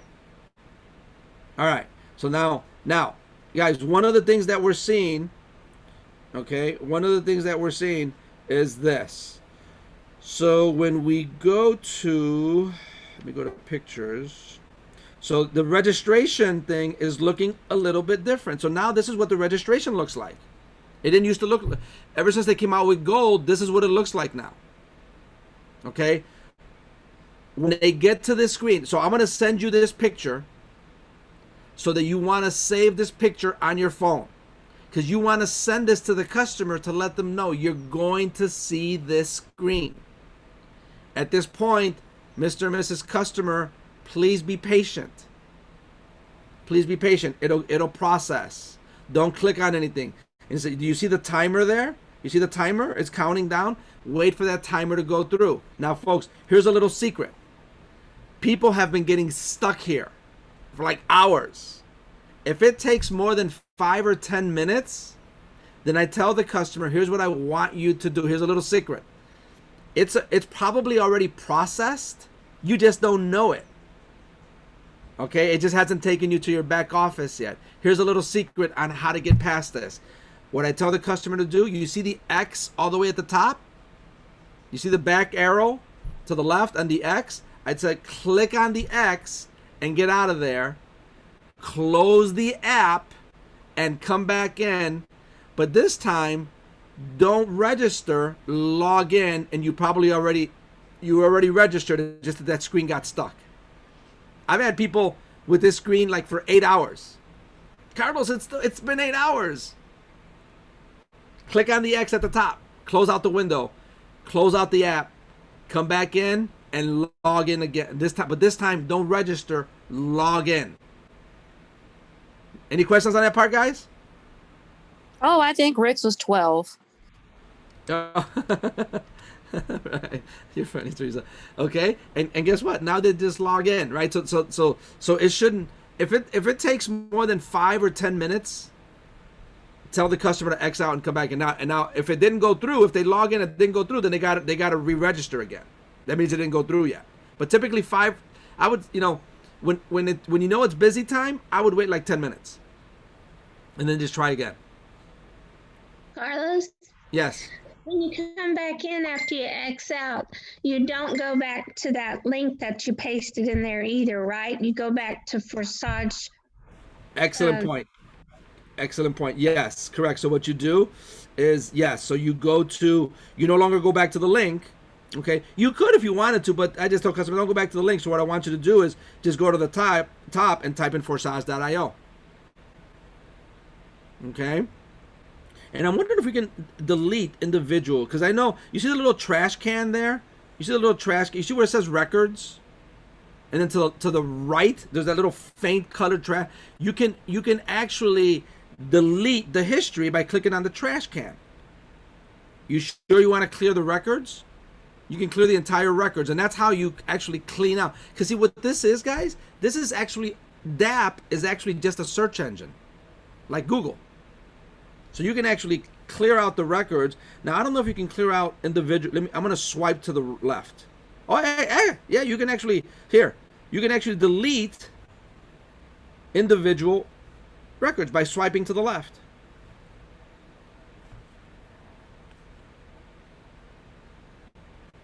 And then eventually just leave your main one. Okay?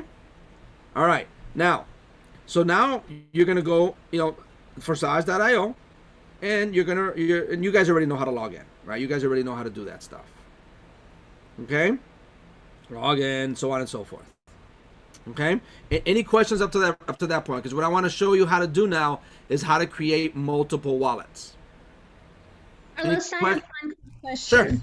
Sure. While we were on here, I went to crypto and added my bank card, and I just bought 0.2, and they denied it.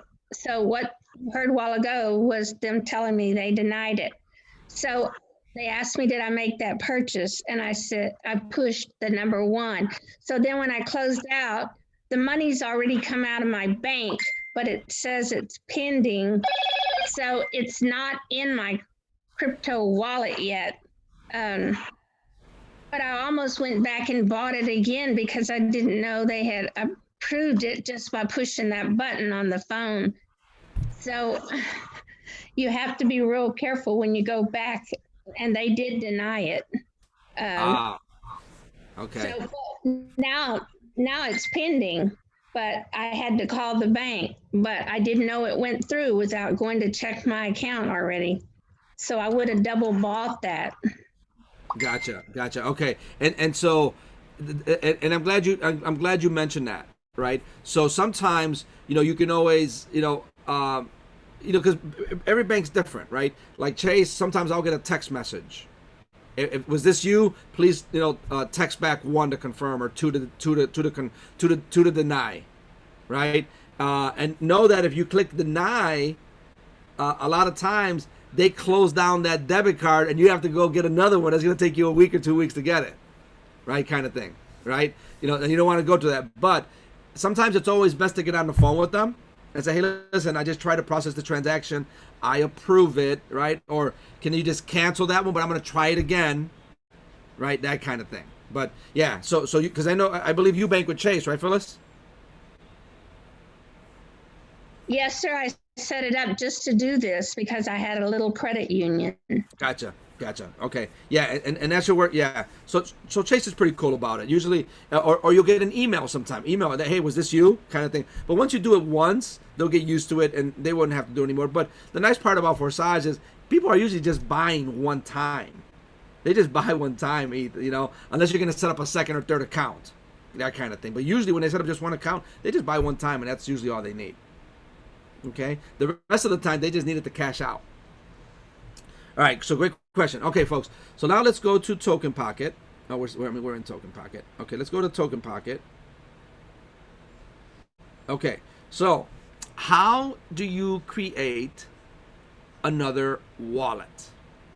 Okay, you can actually even create a Bitcoin wallet or a Tron wallet, because there's different types of cryptocurrencies here in Token Pocket. So what you do, you always start by clicking in the upper left-hand side. You see where it says Charlie 2? Okay, I'm going to click on that Charlie 2, and you get all these wallets that pop up. Okay, now, if you wanted to create a Bitcoin wallet, you see over on the left-hand margin, the B with Bitcoin? I can create a Bitcoin wallet there. Okay, and I'll show you how to do that in just a second. If I want to create a Tron wallet, there goes Tron. So you can. There's different types of cryptos that they use here, but for the most part, you may use Bitcoin, right? You can create a wallet, or you can create. I don't know that there is a limit as far as how many wallets you can create. Now, not every wallet needs to be connected to Forsage. You can have a standalone wallet, not even connected to Forsage. Because I actually have a wallet in Trust Wallet where I like to store all my crypto. It's a standalone wallet that is not connected to Forsage at all. But you can do the same thing here. So now, how do you create a brand new wallet? So let's go through that. So you always start by clicking on the top part, the blue part. Okay. Then you see the plus sign. You see where it says Ethereum, and you see wallets at the top. You see the X on the right hand side, and you see below that is the plus sign. You just click on the plus sign. Now, if I wanted to import a wallet, let's say I already had a wallet, I wanted to import it, I'm going to click on the word import, and it's going to tell me, what do you want to do it via private key or mnemonic words. Mnemonic usually means the 12, not usually, it does, it means the 12 seed words. I click on mnemonic, and then I can, remember, you always want to name the wallet, whatever's a meaningful name to you, right? Meg 2, right? Natalie 1, Natalie 3, Rick 1, Kirby 2, whatever. You call the wallet something significant to you. I always recommend using the same password for all your wallets. Why?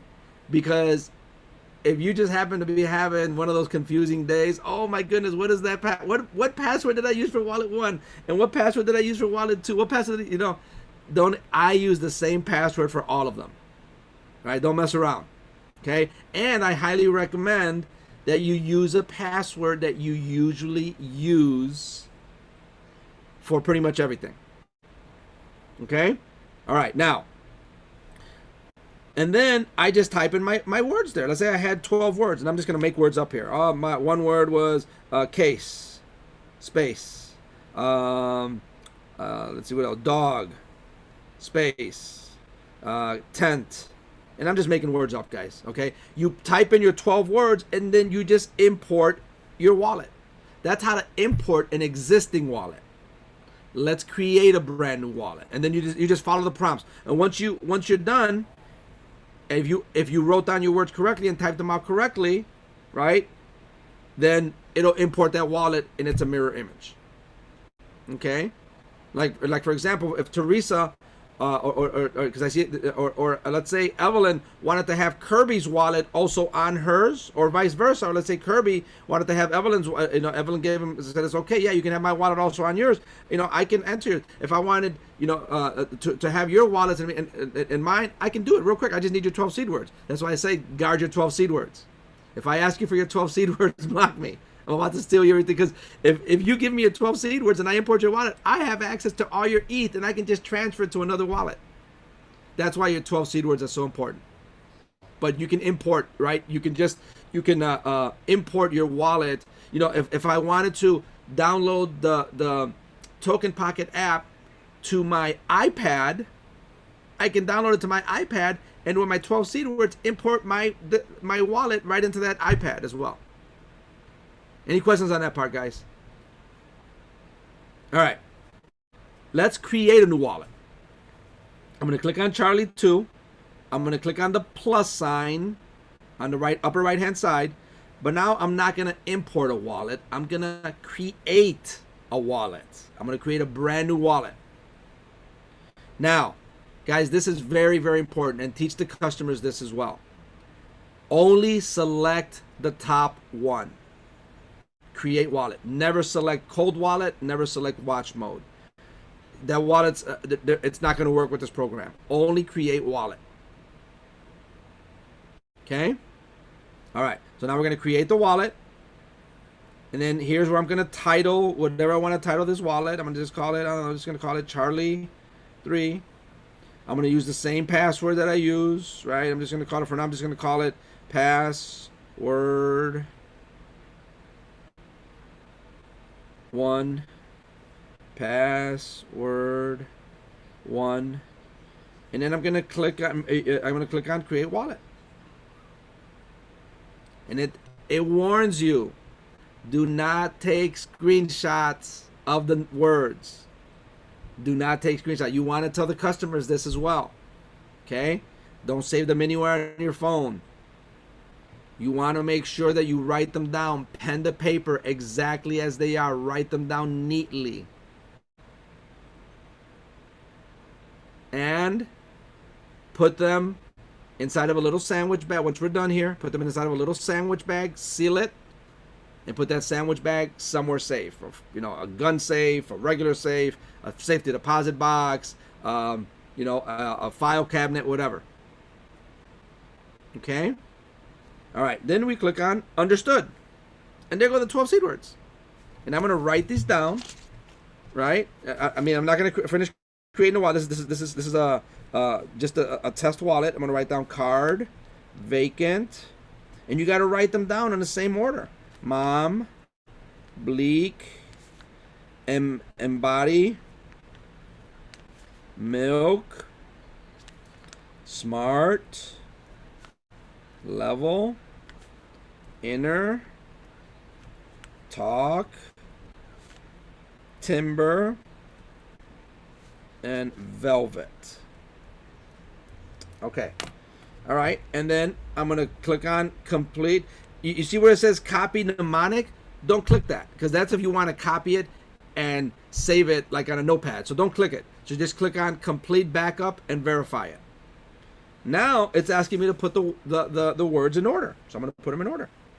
So this way, I like that they do this, because this confirms that I wrote down the words in the correct order. Because guys, if you get one of those words, like if you're off just one letter, or you put them in the incorrect order, you're in trouble.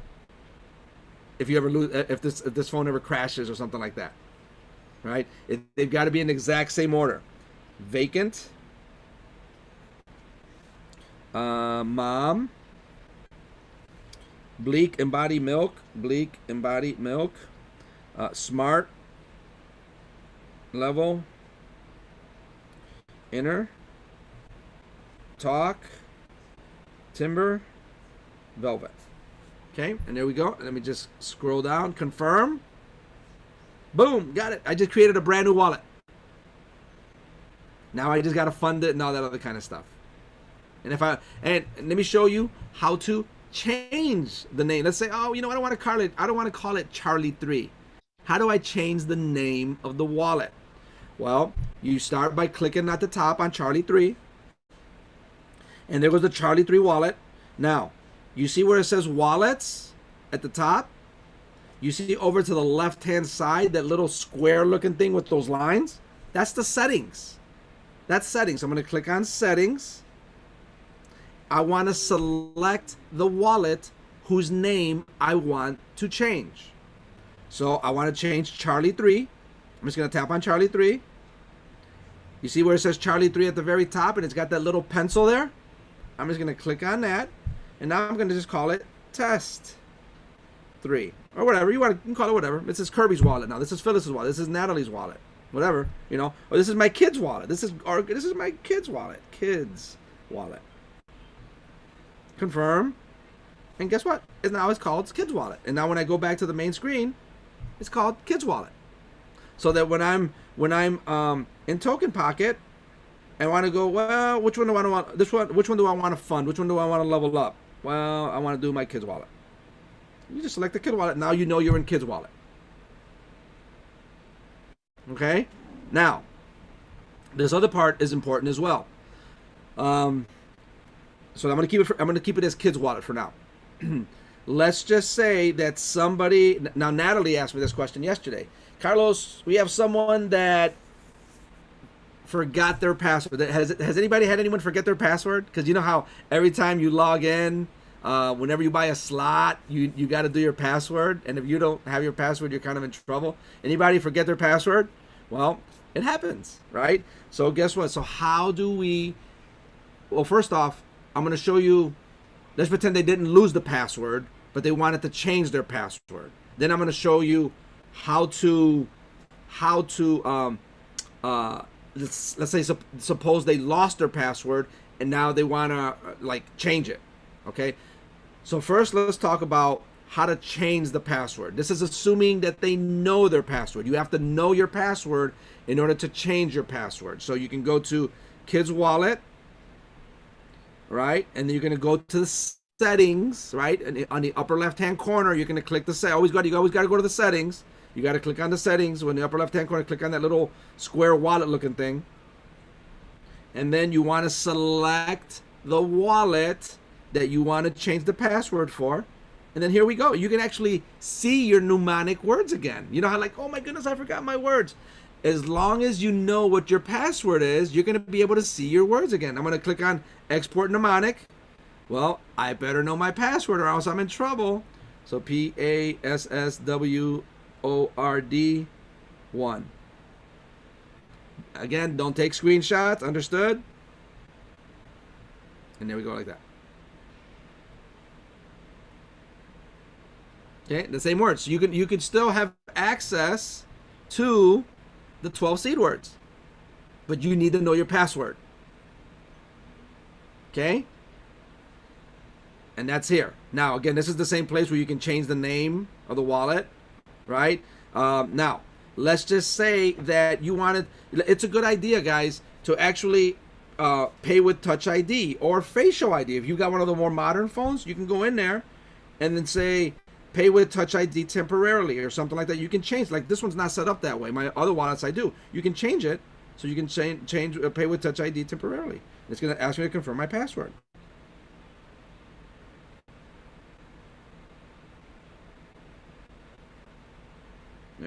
Yeah. So from now on this wallet, when I enter my password for the first time, I can then from that point forward, at least for this sequence, okay, pay with just my Touch ID.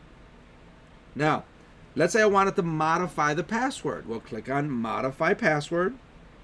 Well, in order to modify my password, I need to know my old password. You got to know the old password and then type in whatever new password I want to change it to. Okay, now, here's another important part. Let's just suppose that this person forgot, so let's say we're here, this person forgot their password. What can they do? Well, as long as they've got their 12 seed words, they can still change their password. This is what I was showing Natalie yesterday. Okay, so here's what you do. You go to the top, click on Kids Wallet or whatever the title of the wallet is. You click on the little, always go to settings. You click on the little wallet thing. Select the wallet. All right. Most of us just have one wallet. You're not going to have this many, right? But select the wallet that you want to change or you've lost the password to. And now what you're going to do is click on Reset Password all the way at the bottom. And I've never seen what is this advanced? So I don't know anything about this Generate Child Wallet. I'm not sure what that is. Let me see what that is. The sub-wallet is generated by mnemonics, so the mnemonic are very important. Once your mnemonic are lost, okay, cancel, confirm. Okay, so I guess you can create a child wallet. So I don't know too much about that, right? But I don't want to get into the weeds here. So let's get into Reset Password. Well, at the top, okay, I start typing in the seed words. I lost my password. I tried every single thing, and I thought I wrote it down somewhere, and I can't find it. And remember, as I showed you earlier, in order to change your password on the previous screen that I sent you, remember, you have to know your old password. But this person forgot their old password, so how can they change it? Does that make sense, guys? Okay, but guess what? I've still got my seed words. Maybe I completely forgot what password I used. I've still got my seed word, so I can reset it. But I need to know my seed word. So now I'm just going to type them up here. Card in order. Card. Vacant. And all I'm doing is hitting, oh, not cake. Vacant. I'm just hitting the space bar after each one. Mom, space. Bleak. Space. Let's see here. Milk, smart. Oh.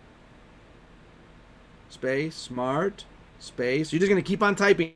Like, don't worry about going to the next line. Just keep on typing. Smart. Level. Oop. Space. And see, it automatically just went to the next line. Level. Inner. Space. Talk. Timber. Velvet. Talk. Space. Timber. Space. Velvet. Space. Now, here's where I create my new password. So this one I'm just going to call password 2.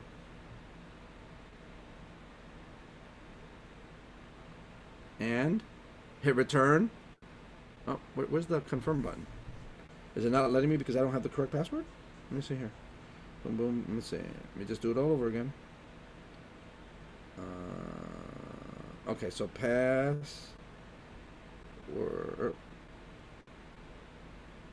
Password 2. Password 2. Where's the confirm button? All right, guys.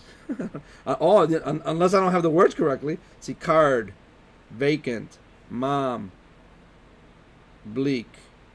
Oh, I forgot one word. Embody. Oh. Nope. I don't know how to spell. Sorry, guys. Embody. That should work. Embody, milk, smart, level, inner, talk, timber, velvet. That should work. Oh, there you go. Done. Oh.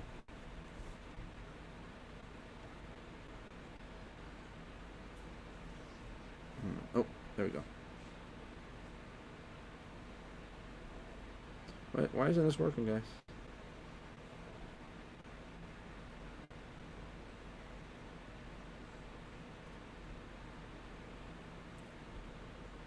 I don't know why it's not working.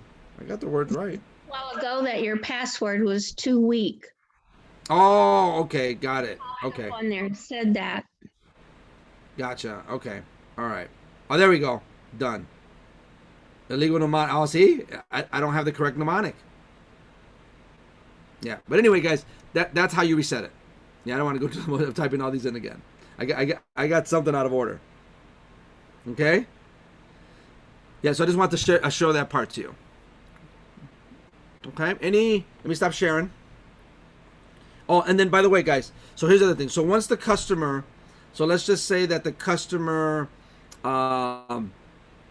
has already, they're done, they're buying their slots, right? And let me just show you the buying of the slots.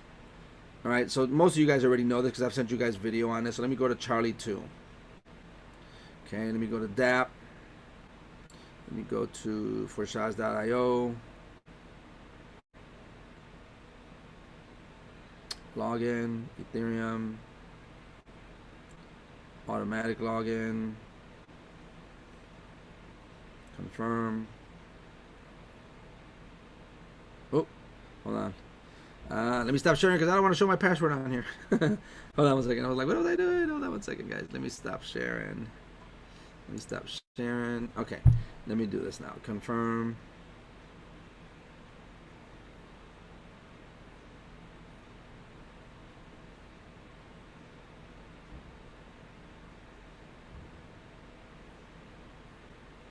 All right, so now let me start sharing screen.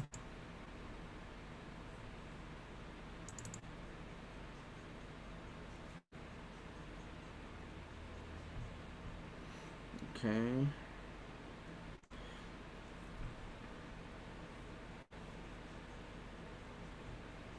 Okay. All right, so let's go back to Token Pocket. Okay. All right. So I'm in my back office, and let's just say that I wanted to buy the next slot.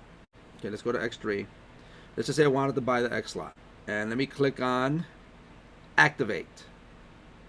Now most of you already know this because you guys have already seen the video. Let's see what the gas fee is looking like. See if it loads.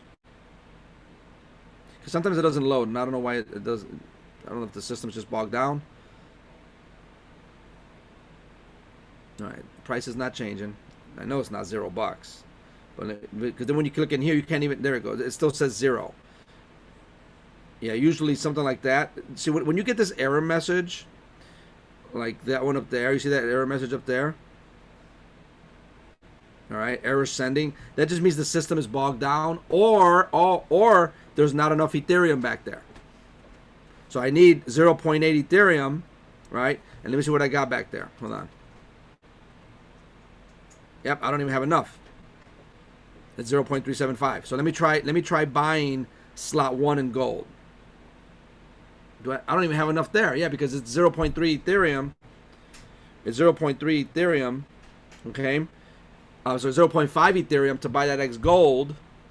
Right? It's 0.5 Ethereum to buy that X gold, but I don't even have enough money in there. Right? At this point. But the point I want to show you, and I think I've already sent you the video. It's on YouTube. It's minute 23 on how to potentially adjust the gas price. Okay. All right, so let me stop sharing. And let me open it up for any questions that you guys have.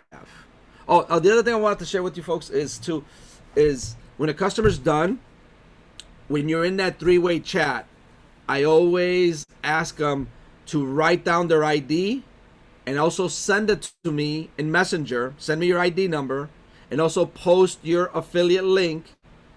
All right, and then let me show that because I don't. Rick, do you know how to do that, Rick? Rick and Teresa, you guys know how to get your ID and your affiliate link from your back office? You guys know how to do that? Okay, so let me see here. Let me do some screen sharing. All right.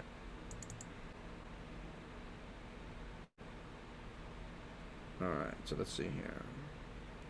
So I always tell the customer to let me know what their affiliate ID is. So I go to forsage.io, login, Ethereum, automatic login. It's loading, it's loading.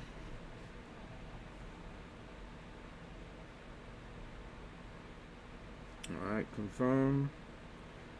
Touch ID. So there goes the ID number, right? So I'll write this down. So just an example: 103-5895, right? And then there on the upper right hand side, there goes the affiliate link, right? So I open that up and I click on the word copy. So I'm just copying the affiliate link. And so then I'll go through that chat that I'm in, and I'll say something like this. Boom. Let's see here. Where's that three-way chat? Here we go. Carlos, Yes. they're asking in Charlie's Level Up if you're recording this, and I said yes. Where's it going to be for them to watch? It'll be on the Crypto Crusaders YouTube channel. Okay, thank you. Cryptos. Yeah, Crypto Crusaders YouTube channel. All right.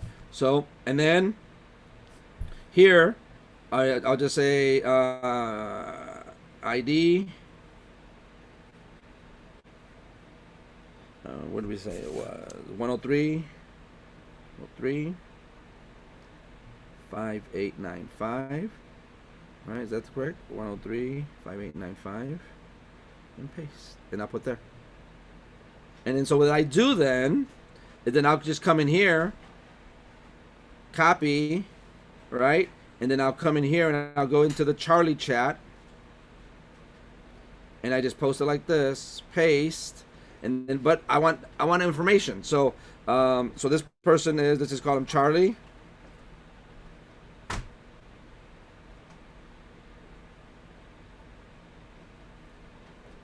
I just do it like that. Charlie, I usually like to say full, or you don't need to put full level 4, but you can just do like 4-4. 4-4 basically means this. He's a 4 on X3, 4 on X4. And then I'll just post it like this. And then they got everything in there. So because the reason that you want to post this is because Tara and Leanna, and then I also sometimes like to say 4-4 under, hopefully you know who the person's name that they got placed under, right? Or at least the ID number under ID or under sponsor ID, whatever 1 2 3 4 5 6 7 8, whatever that may be.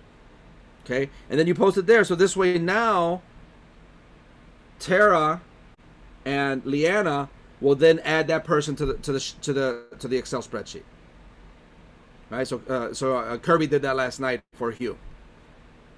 Okay, so it's important that you do this as well because they want to know who's this, because they got to keep track of who's who, and so it's good to put them, 4-4 under sponsor ID, so on and so forth. And if you know the person's name, this is under Natalie. Okay, and sponsor ID under Natalie or something like that. Okay, that's fine. And that's it. And you just post it, and that's it. And then you welcome in the group. Please give a warm welcome to so and so. Okay, guys. All right. Now, one of the things that I also end up doing, so that we make sure that we're on the correct page. Let me just shut so that we're make sure we're on the correct page. So let me go to Kirby, and here he goes right here. Okay, so I have the customer, because sometimes you can't see what they're seeing. So guess what I do, right? Hey, Hugh, take a screenshot with your phone and send it to me in Messenger. So this way, because he was saying, hey, hey guys, it's looking like it's doing nothing. And well, take a screenshot, send it to us. Hey, no, man, you're at the right place. It's just, be patient. It's processing. Okay? So it's good to tell the customer to take screenshots and send you the screenshots. Okay? I sent them this video. All right? You're going to want to save this, like, because remember, you're also telling them, the other thing I forgot to talk about is make sure that the customer is telling you what the gas fee is. Okay? Now, something that's different on an Android compared to an iPhone. You know how on an iPhone, the transaction detail, it shows you the gas fee in dollar amount? Well, he was doing it on an Android. Android doesn't show you the dollar amount. It shows you what's called the Ethereum amount. So he was saying, hey, it's 0.32, right, around 36. So he knew how to calculate it after that, but I taught him how to calculate it.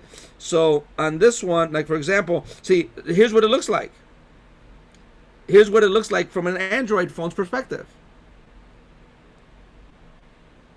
Where's the dollar amount? There is no dollar amount. So how do you know that he's got a reasonable gas fee? So what you do is you see right there where it says gas. You see where it says right there, that's the gas fee. So, and besides, on the iPhone, they don't call it gas. They call it miner, M-I-N-E-R, right, guys? They call it miner. Well, here in the Android, this is Token Pocket, by the way, because remember, Token Pocket could be on Android or Token Pocket could be on iPhone. On the Android, it shows it as gas, and it's 0.018 Ethereum. So what I taught him to do was, here, let's do a quick search on Google what the price of Ethereum is. Price of Ethereum is $1,200. Well, then you take 0.018. Okay, you take a calculator. You go 0.018. Where's my calculator? Here we go. 0.018. You can do the rest of the numbers if you want to. Times 1,200. Your gas fee is like $21.60. Right? But you got to get it from there. You can actually put the whole numbers if you want. So 0.018088. So let's see what it comes out to. 0.018088 times $1,200. $21.70. Man, that's a good gas fee. Buy it. Right? Well, let's say the gas fee was much higher. Let's say the gas fee was, 0.035. All right? 0.035 times $1,200. Ooh, $42. Should he do it? Yeah, I would still do it. Especially nowadays, right? When we're seeing stuff like close to $100 sometimes, and probably higher, right? So just make note of that, right? If he's on an Android, he's not going to see miner fee or the dollar amount. He's going to see the amount of ETH that they're charging. Any questions on that, guys? Okay. I know it's a lot to take in. Okay? And by the way, so as far as like the Crypto Crusaders, you just go to YouTube. All the videos are always in the Crypto Crusaders. I already got it saved there. They're all here. Typically when you're in here, you click on the diamond and then you click on videos. And there goes a list of all the videos in order. Okay, I mean everything's in here. How to cash out. Let's say you want to learn how to cash out. I mean, I already know the order. The thing about it though is that you have to go through them and you have to view the title, right? The title on the right hand side. Now a weekly webinar is just a weekly webinar. Okay, SEC response to Forsage. Why Forsage is not a Ponzi scheme. And so what you do is, you see the three dots on the right hand side where it says why Forsage is not a Ponzi scheme. You tap on the three dots.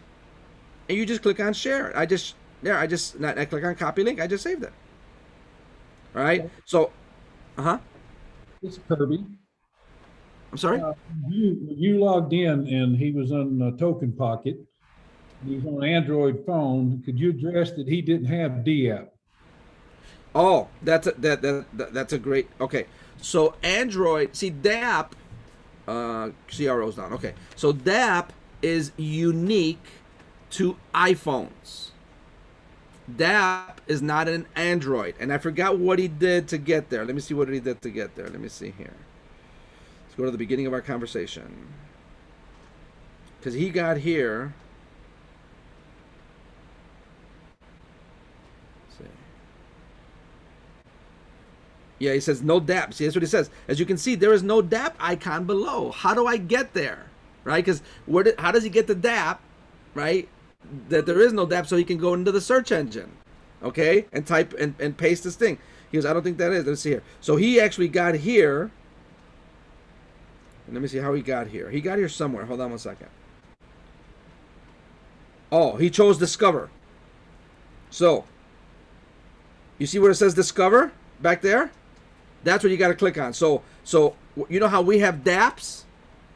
He chose Discover at the bottom. Okay, there goes Discover.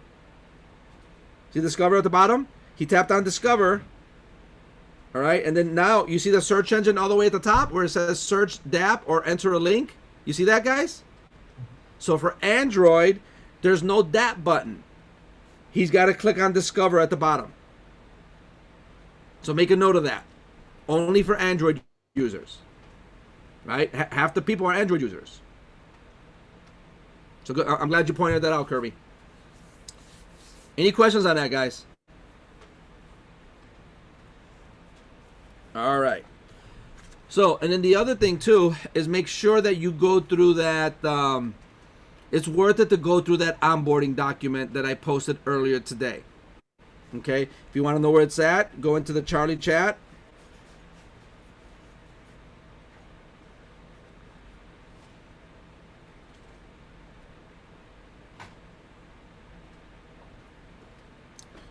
Where's the Charlie chat? There we go. Go into the Charlie chat. Just scroll up. If you missed it, if you guys were busy working or doing whatever earlier today, just scroll up. And I recommend, and by the way, what I do for myself, guys, how I save these things a lot of times, okay, is I send messages to myself. All right? So you can just copy. Here goes the onboarding document. Copy. And let's just say I wanted to send a message to myself. There goes me, and I just send a message to myself, and I just paste it. And that's what Natalie does. And guess what? So now it's there. And so now when I want to look for that document, I just go to the message that I sent myself. And you can see I got a lot of stuff. You know, here, I posted it from this morning. That's where I save a lot of my stuff in a message that I sent to myself. So now when I want to go through, right, when I'm getting all these questions, I spend like 7-8 hours a day. Answer, here goes one like from Dawn Christian. So she was concerned about, you know, Ponzi schemes, you know. So I just get questions. Hey, Carlos, my prospect is struggling with the ads. You know what can it take? So I got to respond to her. A lot of times I have all my stuff in messages that I sent to myself. I just scroll through it. Okay. All right.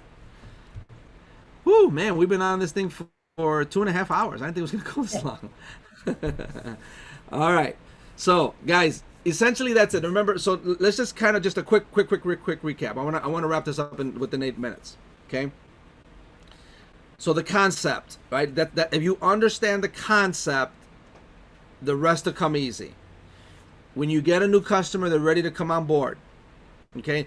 Now, since you guys are going to be onboarding, you're really, for the most part, only going to be doing just the onboarding. Just, you need a link. They got their ETH in their token pocket. You just walk them through the steps, right? Start a chat. And probably what I'll do is, if I do it, I'll just start a 3-way chat automatically, and get you guys going, or you guys just walk them through, and then I'll kind of be guiding you along the way until you guys become experts, where you get to the point where you don't need me anymore.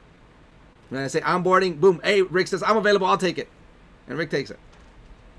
right? That kind of stuff, right? So now, yeah, so the Telegram. So Natalie brings up a good point. So the Telegram part, okay? The notifier bot, right? So we got to go through the notifier bot. So typically what all I do is, and actually Hugh set it up himself on his own. I don't know how he did. He set it up on his own, before we were done, because he actually said, hey, Carlos, you forgot to tell me about the notifier bot. Like, how did he know that? I don't know how he knew it. But anyway, so that being said, but let's talk about the concept, guys. So person's ready to join. Let's start from scratch. Okay, great. You ready to join? What's your budget like? What's your budget, right? You got another customer's budget. Okay, great. All right, good. Based on this, right? Because you guys are the experts. You're gonna do a Google search, price of Ethereum. Well, your budget's about $1,000. Well, you can come in probably about a level 3, level 4. Well, what's that gonna cost me? If you if you don't have those Forsage level cost charts that I showed earlier, send me a message. Rick, I know you'll end up texting me, right? And that's totally cool, right? So send me a message, send me a private message, and I'll send them to you. Most of you should already have them. One has the gas fees, the other does not. The gas fees that are in the one with the gas fees, those are normal gas fees, not crazy gas fees. Okay, so you need to pad it a little bit. Okay, then once they do that, okay, great. Based on this, you're going to need 1.2 Ethereum or 1 Ethereum. So the customer's waiting for you to guide them. Okay, you're gonna need 1.2. Okay, great. Now, the other thing I forgot to talk about, guys, is I get the customer. This is a beginning conversation. And I'll send you these as well if you want. I already have pictures of my crypto.com app. So what I do, and guess what? That onboarding document will walk them through it. If you've gone through that onboarding document, it's got a picture of what the crypto.com app looks like, and it's got a picture of what the Token Pocket app looks like. That's the first, once they know what level they want to come in at, then they need those two apps, right? I usually just send them a picture, and I've got them saved to my favorites. I just send them here. Download crypto.com, download Token Pocket, okay? I give them a heads up. Hey, crypto.com, I tell them verbally, crypto.com, you need to get verified. You need to upload a driver's license. You need to put in your social security number. I let them know ahead of time. Why? So that they don't freak out. I mean, I know I get very protective over my social security number, right? I don't want to get my identity stolen, right? But I let the customer know, hey, listen, the crypto.com app, they report to the IRS. That's why they're asking for that information. It's a legit company. Okay, they're going to ask you for that information. So make sure you have your driver's license ready, and make sure, so this way they know ahead of time that they're going to get the, hey, but sometimes, and I let them know ahead of time, you can get verified in an hour's time. You have to go through a verification process. It can be quick, within an hour, but sometimes it can take a day or two. Set the expectations. Okay. Now, here's another important part. I'm going to send you this. You got to download this Token Pocket, Mr. and Mrs. Customer. As you set it up, it's gonna tell you to write down 12 seed words. Those seed words are very important. Don't take a screenshot. I let them know, don't take a screenshot of them. Don't save them on your phone, because your phones upload to the cloud. You can get hacked. Write them down, pen to paper, exactly as they are. Put them in a sandwich bag. Store them somewhere safe. Okay, so I let them know ahead of time. Now, once you've got those two apps, then you need to buy your crypto. Oh, folks, you know what I forgot to show you? There's actually a video that shows you everything. So let me show you a video. So let me go to this. Share screen. Let me share screen. So in YouTube, it's called the onboarding video. Let me do AirPlay. Okay.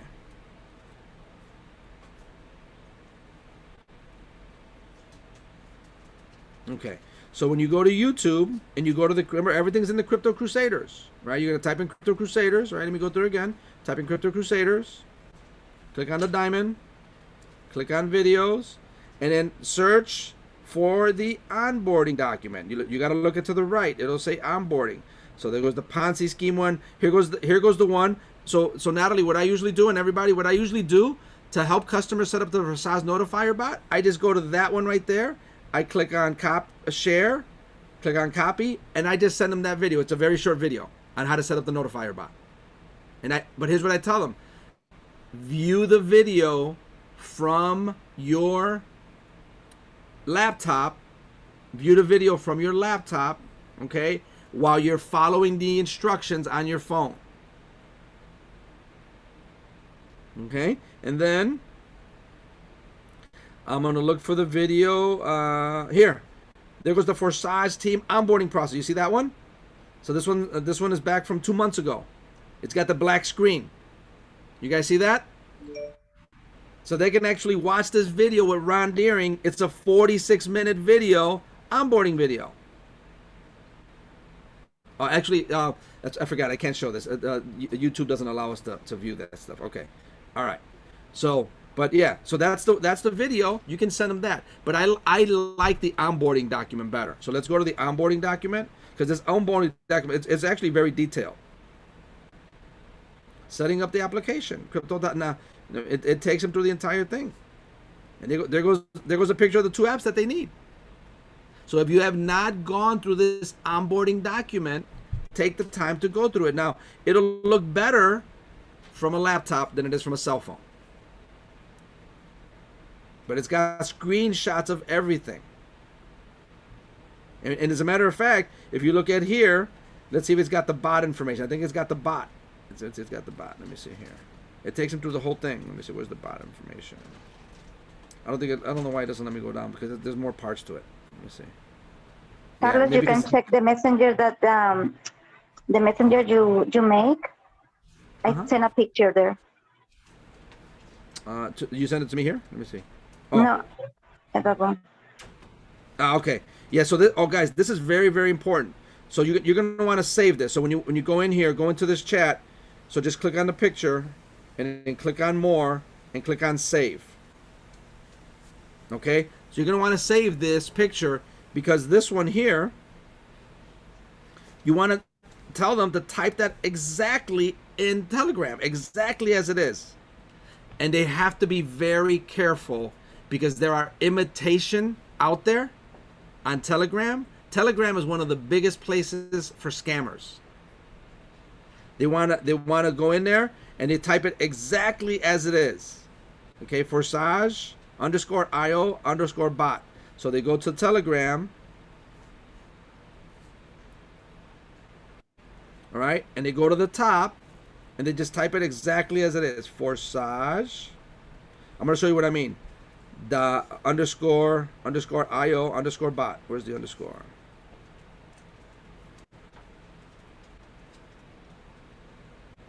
Nope, not that one. And hit enter. Let me show you what I mean. Do you see all these other scammers? Only one is legit. And so you have to go into it. You have to go into it, and you have to see that it says forsage._.io. Look at the other ones. Watch the other ones. You think you're in Forsage. Let me go to this one here, because you think, oh wow, this one's got 2,700 subscribers. It must be that one. They click on that, and this is, and you click. I'm not going to click on join. If I click on join, they'll friend you, and eventually they'll start to scam you out of your 12 seed words. They pretend to be Forsage, and they're not. Look at, they got the emblem and everything of Forsage in there, everything. But look at, if you look at their bot, okay, yeah, you just got to be real careful with this. Okay. So the one that they want is exactly. I'm going to click at the top where it says Forsage Notifier Bot at the very, very top. It has to be that one exactly.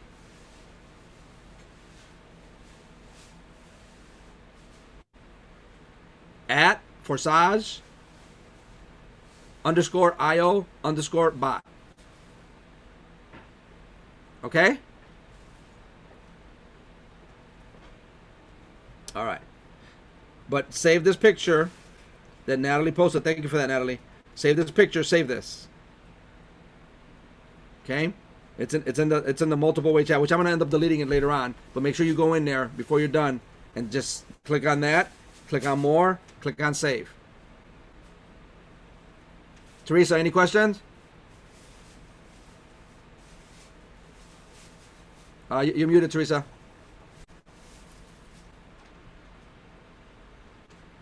Okay, but you're gonna want to save that. And anyway, I'll send it to Rick as well, so Rick can share it with you. Okay, so you're gonna want to have these things, guys. Like the thing with the rates, right? With the Forsage level cost chart, you want to have those saved as favorites on your phone to have them handy. Hey, I got a question. You know the one YouTube? Which one was that had the detailed writing one?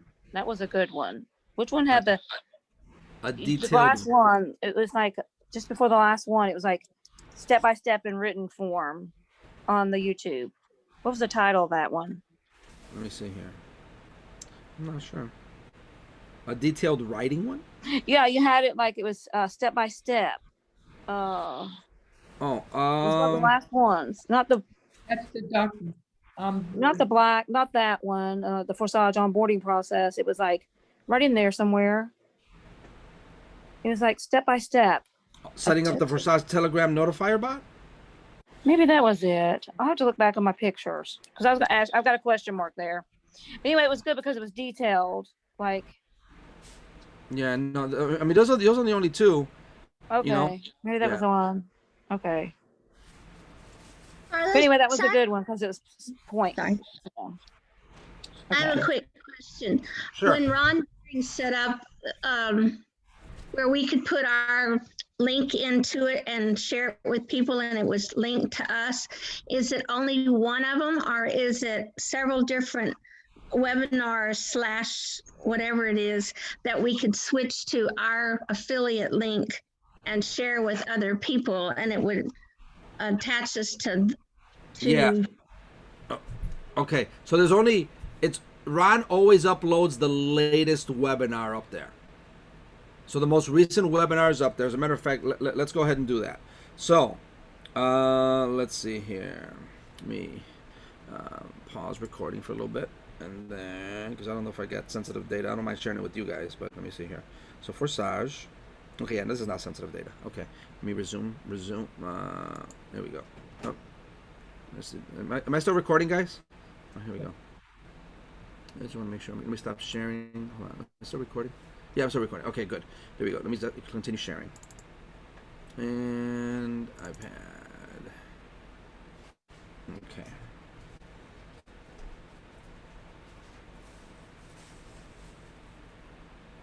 Okay. All right. So, okay, here we go. So let's go to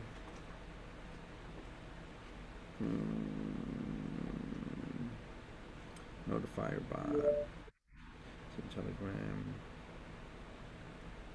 Okay, here we go. All right, so let's just say this. It's going to open up a window. So this is the 5-figure month. So this is the actual. Yeah, this is not the one. Not the one. Yeah, is it? No, he changed. Did Ron change it? Hold on one second. Let me see here.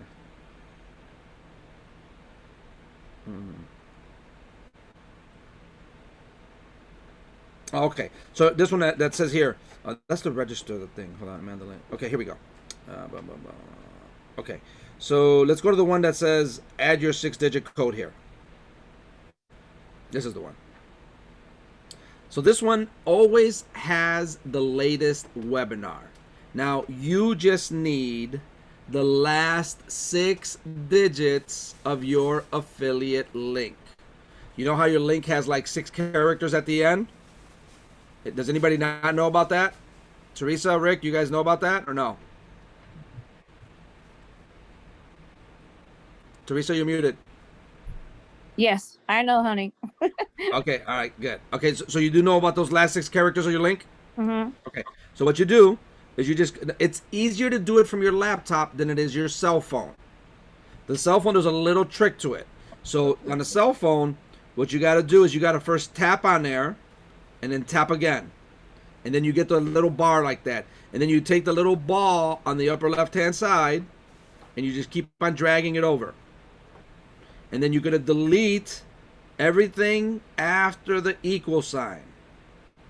Oh, you put the equal sign again. And then you add your 6-digit code there. And it'll be linked to you.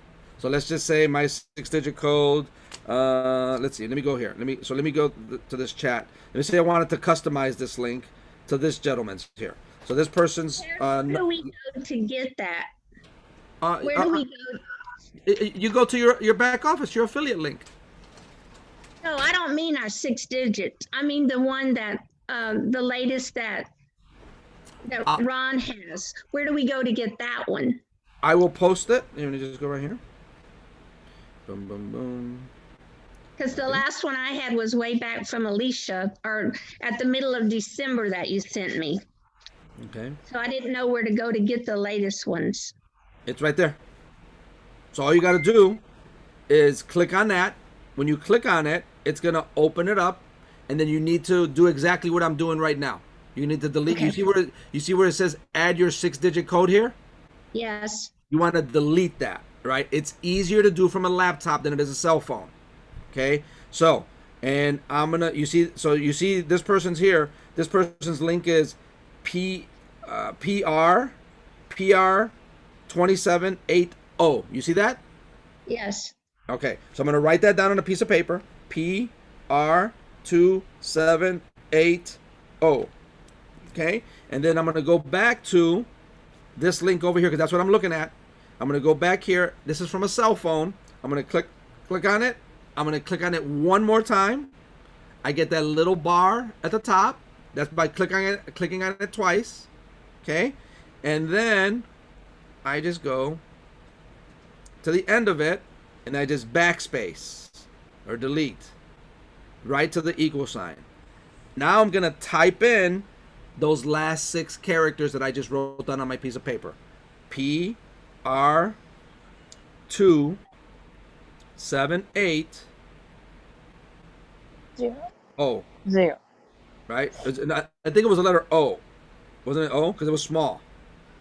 Am I missing something? PR27. Yeah. Because it was because if it's a 0, it would look like this, which is big. And if you look at over here, you see how it's not big, it's small. Oh yeah. I would have messed up right there.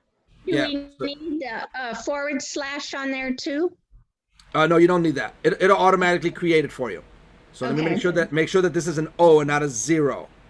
There you go. PR2780. Now you see at the bottom where it says go or enter. I'm gonna hit go.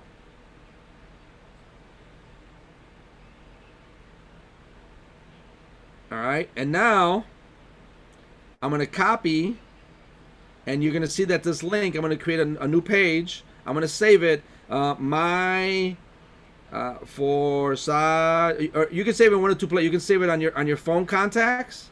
My Forsage link or site. You already call it site. Paste, and there it goes. You see how I got it there correctly? PR2780. Okay, I'm gonna click done. Now what happens when I click on it? It's going to open up a brand new window. And guess what? It is now linked to that person. Okay? Wow, that's good.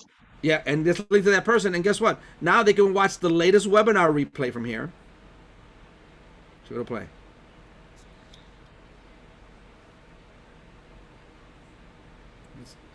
It's loading. I don't think you can share it on a Zoom. Oh yeah. See, I don't. Yeah. So Zoom is very careful with that. But in here, they can get onboarded and everything. You know what? Hold on, because I'm getting all these notifications. Let me shut off because I go in and shut off all my notifications. Let me just shut this. Boom. Notifications off. 24 hours. Okay, there we go. All right. Now, okay. So you go in here. Now, if they're ready to get started, they can actually onboard themselves. All the onboarding document is right in here. They watch the webinar. They love it. Man, I love it. I'm ready to jump on board. They click here to get started. How do we get onboarded here? Remember that black video with the onboarding video? It's right there. You know what I'm talking about? Here, this one. Mm-hmm. This black onboarding video. Yeah. Yeah, so right here, like in the Crypto Crusaders videos.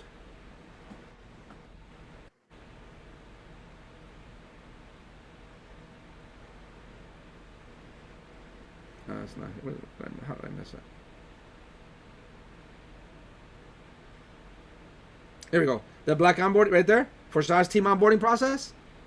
Yeah. It's right there. It's that black video right there. The website is legitimate. Yeah. Look at it. It tells them here. Step 1. That's what I Download. was talking about. I had never seen that one. I always seen Charlie talking and doing all that. Okay. Yeah. Yeah. No, who's Charlie? Not Charlie. Gosh, what's his name? Ron. Oh, Ron. Okay. Okay, gotcha. This is overload. Yeah. So it's all there. It's all there. So That's what I was talking about right there. I've never seen that part. I just seen him, but part talking, you know.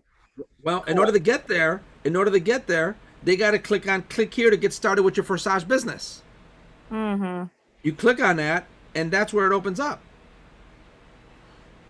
All right, cool. Okay. All right. So now let me real quickly show you from the computer. It's easier from the computer. Okay. So I just show you how to do it from a cell phone. Let me show you from the computer.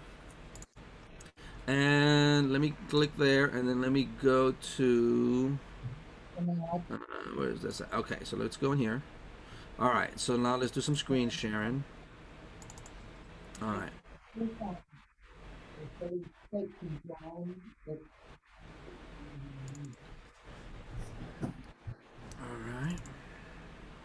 All right, can you guys see my screen? Can I get a thumbs up? Can you guys see my screen? Yes? Yes or no?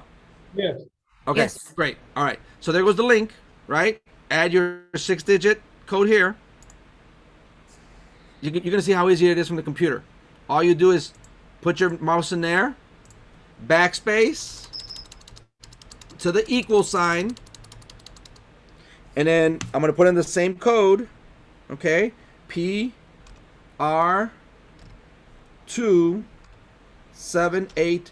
All I'm going to do now is hit enter on my computer. And guess what? It is now tagged. And guess what? So now they're going to be able to watch the video, okay?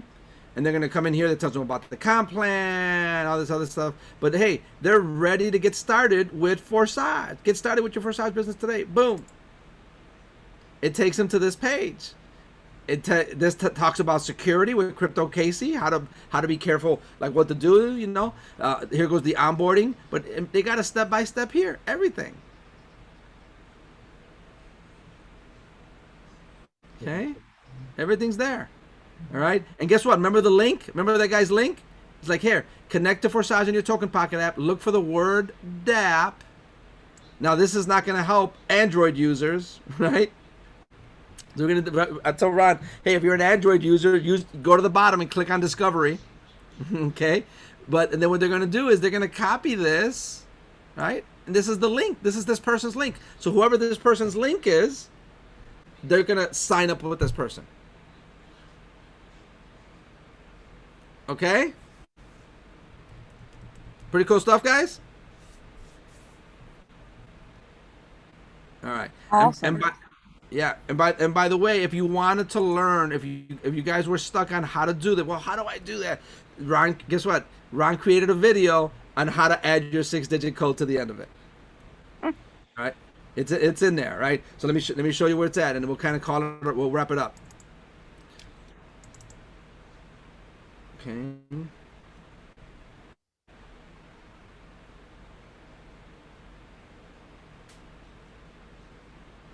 Okay, so, and guys, if you don't have the YouTube app downloaded on your phone, I highly recommend you download it. It's just that much easier, okay? Go to YouTube, all right? Remember, it's always in the Crypto Crusaders, right? What do? Let me go back. Home, Crypto Crusaders, okay? Click on the diamond, click on videos, now, and then you actually have to look for it, right? It takes a while. Like, everything's here. How to transfer Ethereum, how to do this. Now, more of the recent stuff are just the webinars. Let's see here. Installing Token Pocket and setting up your first, whatever. How to use the achievement graphics. I mean, everything's on here. Here goes. Here, how to use the 5-figure months join Forsage website. That's the one right there, right below Kathleen Cameron. So what I just showed you how to do, Ron did it on this in a 4-minute video right there. how to swap Ethereum for Tron. You know, everything's on here. How to import from from Tron Wallet to Token Pocket. Now you don't have to deal with Tron Wallet. How to import from Trust Wallet to Token Pocket. Everything's in here.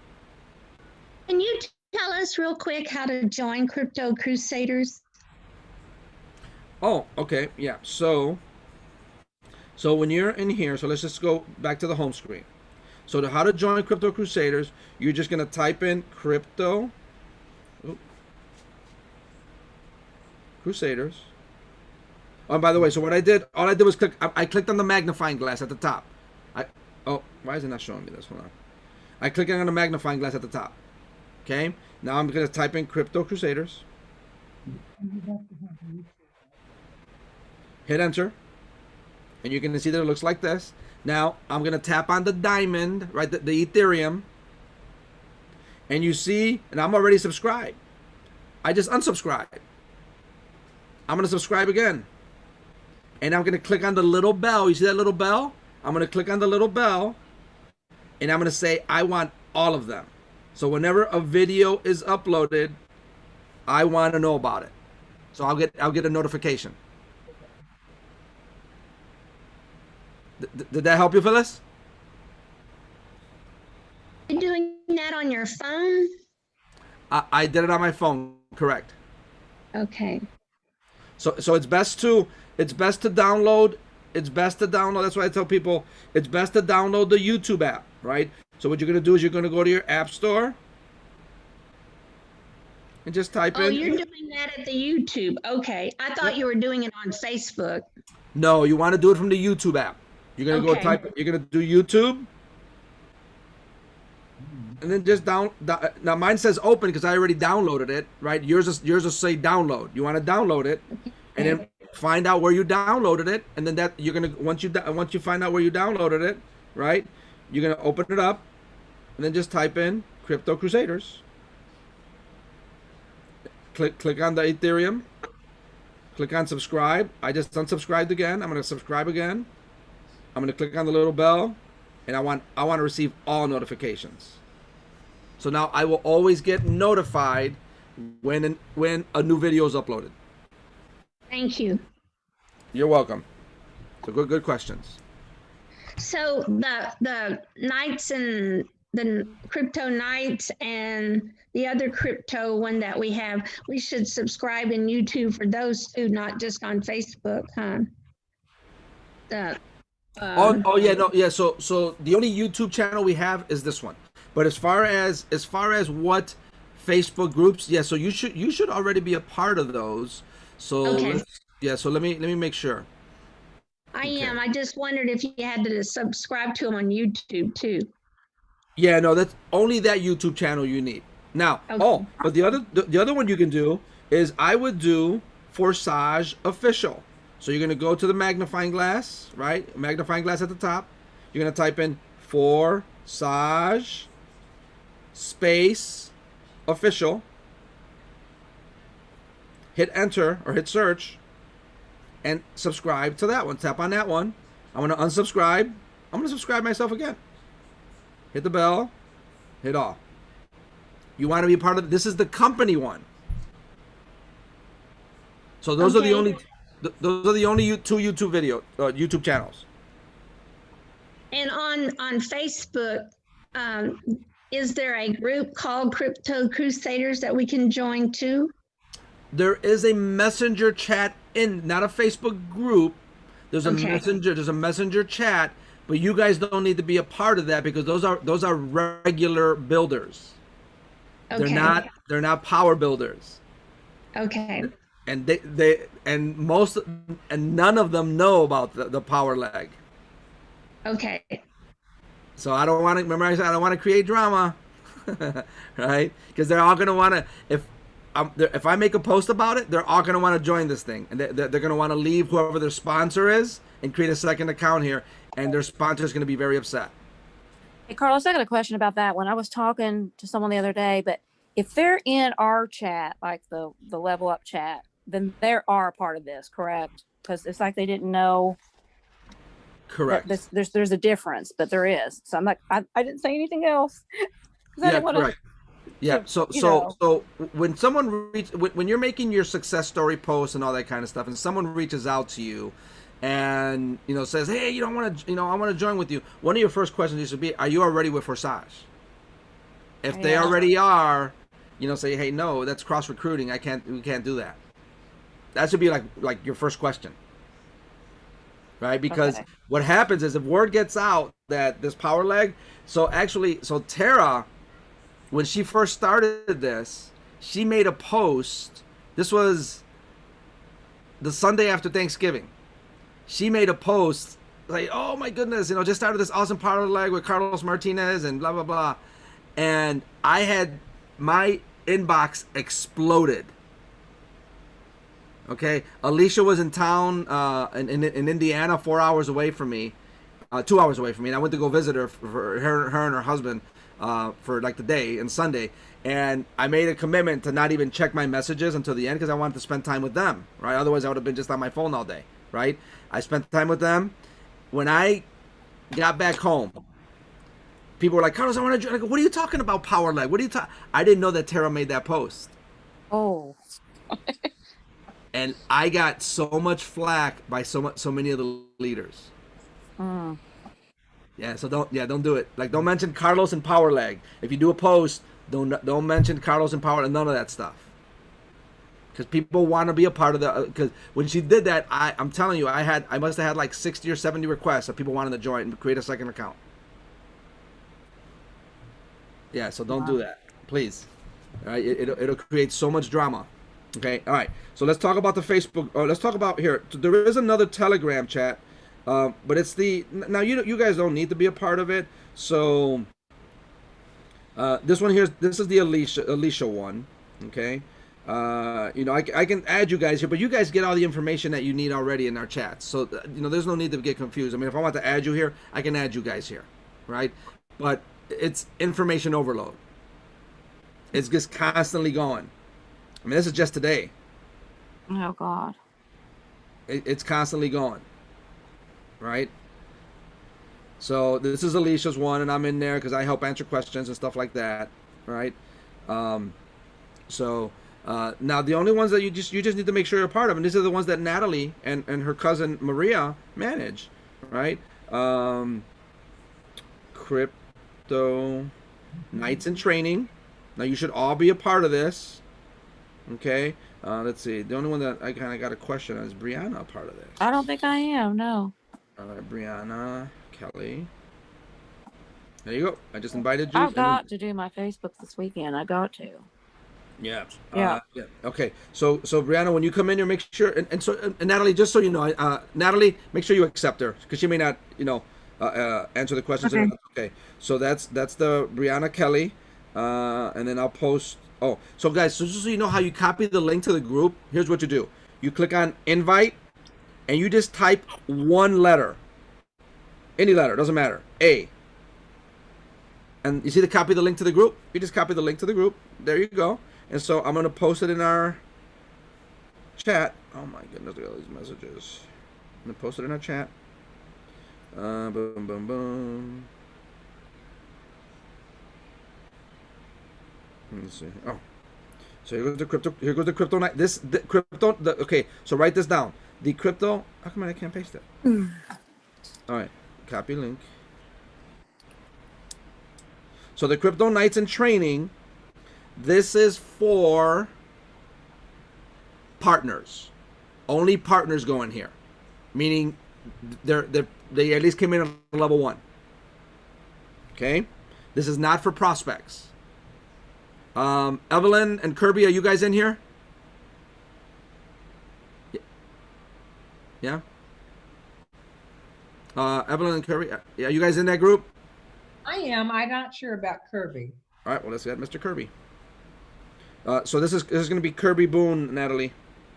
Kirby Boone. How come Kirby's not coming in? Kirby, are you and I friends on Facebook, Kirby? Let me see here.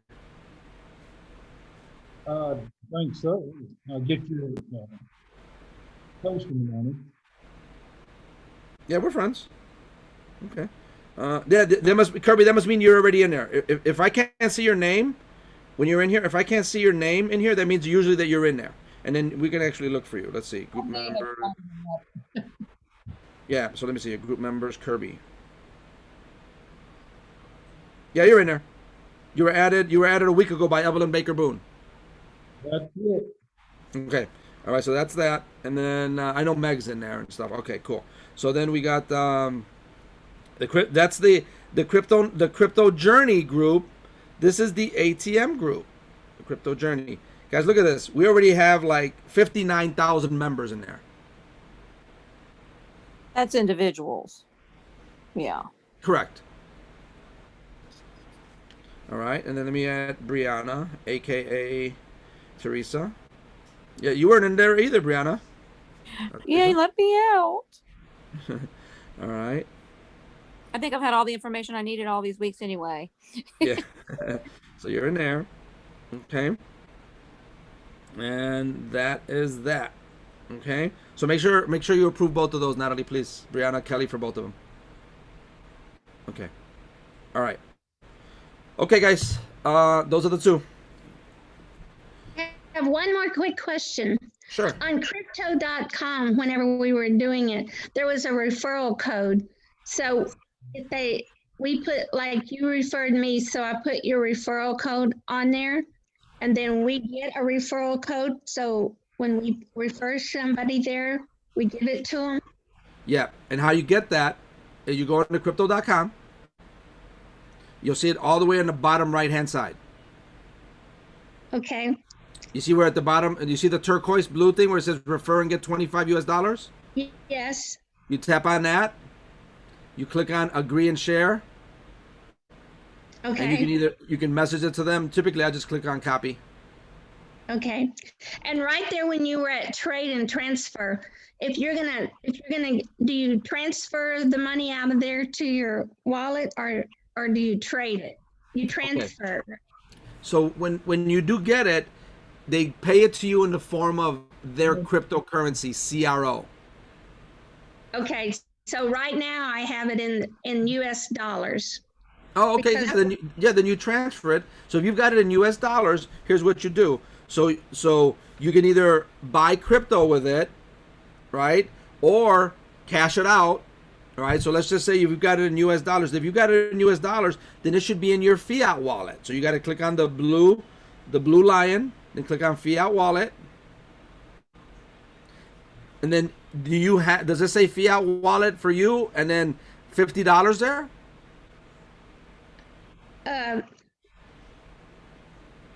No, evidently that while ago when I bought it, it went through.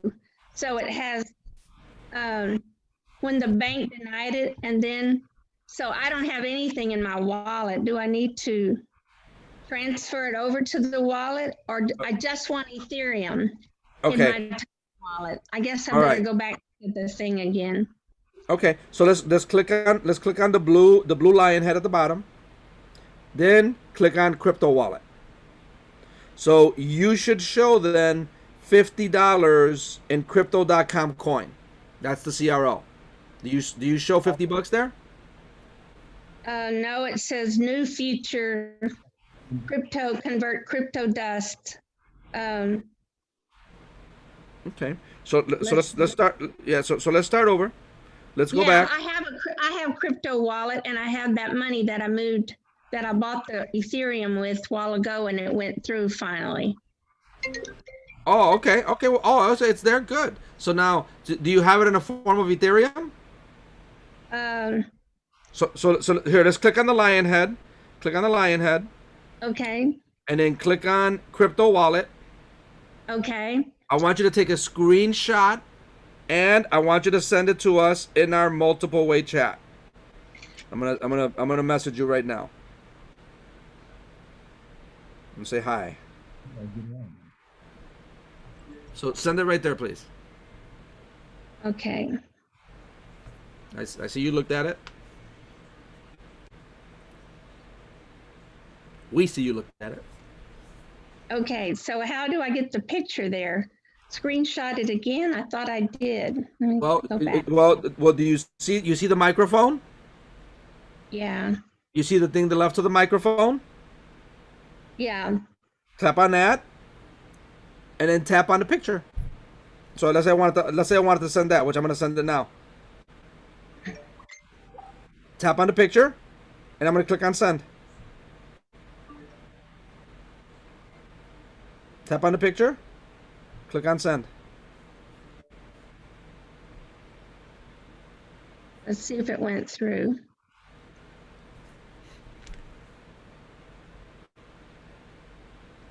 Ah, crap.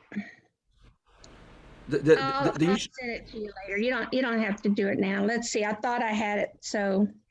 Do you know how to take a screenshot with your phone? There you go. You did it. I think it. Yeah. Okay. Okay. Well, there you go. All right. Well, you got 32. You got 402.91 CRO tokens.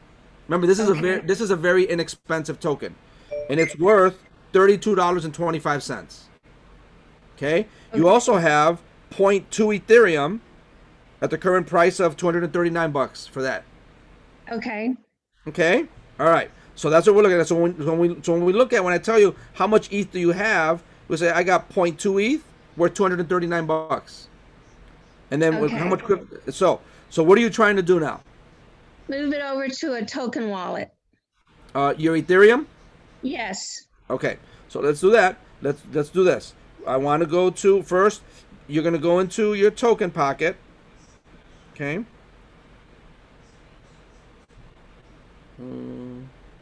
Or the token pocket. And go to the wallet that you want to send it to. Let me know when you're let me know when you're in the wallet that you want to send it to. I am. So I hit the receive button. Yep, click the receive, click. And guys, just so you know, there's two ways to do this. You can copy it that way. The other way to do it is click on Charlie 2, all right, and click on the little piece of paper right there as well. Okay. Okay, so did you copy it? Yes, sir. Okay, now I want you to go back to crypto.com. Uh-huh. And I want you to go, so let's make sure that you're in this screen that looks like this. Okay. Okay. You see it, and then you see where it says okay, and then are you at the screen that looks like this for you? Yes. So click on Ethereum, and it should look something like this. Yes. Click on transfer. Okay. And you want to withdraw it, so click on withdraw. Okay. Click on external wallet. Okay. And you should have somewhere to paste your wallet address there already. Or you can click on the plus sign in the upper right hand side. Okay, so add the wallet address. Yep. So let's pretend I'm going to add a wallet address. You're going to paste it there. Do I need to hit the plus sign, or it'll go right there? It'll go right there. So you should just paste it. It should look like this. Now, give it a wallet name. Usually I'll just call... how many wallets do you have, Phyllis? Well, this one I'm just putting as an extra one like you told me to, because I was playing with it a while ago while we were doing this. Oh. So, well, I want you to... Okay. I want you to send it to a real wallet, not a test wallet. this is a real wallet. It's going to be the one with the Ethereum in it, so I can send it to different accounts or whatever. Gotcha. Okay, so I would call it Token Pocket. I don't know what you want to call it, like Token Pocket. I would call it like Reserve, maybe Token Pocket Reserve. So this is like a reserve wallet where you're storing stuff. Okay. Click Continue.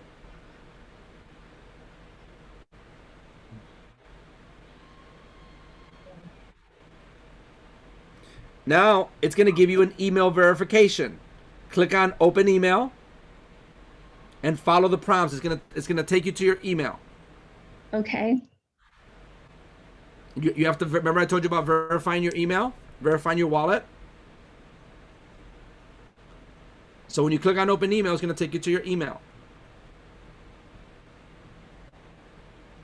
Okay. But that one didn't come up yet. Let's see. Yeah, you may need to. Yeah, because this wallet address is not going to save on your crypto.com. you may need to open up if it's a Gmail account, you may need to go to Gmail on your computer and go to your spam folder. It's probably there. Although I doubt it. It already came through. Okay. Okay. Now I want you to then come back to your crypto.com.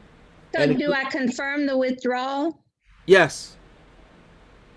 Oh, but we didn't put down how much to withdraw. I don't think we did that. Oh, that's what I forgot to tell you. That's all right. That's okay. So you're going to go through the process. What you want to do typically is when you transfer and you withdraw an external wallet. Oh, actually, yeah, that should work. Because typically what you want to do is you want to put in here how much you want to withdraw. Okay. Actually, I think all of it withdrew. Okay. Yeah, and then now you just got to wait for it to show up in Token Pocket. It may take an hour. Okay. Thank you. Okay. You're welcome. All right. All right, guys. So this is we've been out here for 3 hours, 3 hours and minutes or so. It's gonna be recorded. If we were gonna look at this video like 3 hours, I gotta watch a 3-hour video, you know. So yes, it's an onboarding video training, but I'm glad you guys were here and took notes. Now, guys, here's the thing. The best way you're going to learn is what Kirby did yesterday. Just way to do go, it. Kirby. Yeah. You just got to do it. You're gonna learn by doing, and then you'll learn even better when you start to teach it. Okay, by doing. So initially, you'll be setting me up and maybe 3-way chats and stuff like that. And once we create a couple of experts, then you won't need to set me up in 3-way chats. You'll be able to get the experts on the chats as well. And the goal is to get as many onboarders as possible. Okay? All right, guys. So with that, I want to say thank you so much. Have an amazingly, amazingly blessed day. I'll be in the chats. I'll see you there. So thank you so much for your time. God bless you guys. We'll talk to you soon. Bye. Bye. Bye, everybody. Talk to you soon. Bye.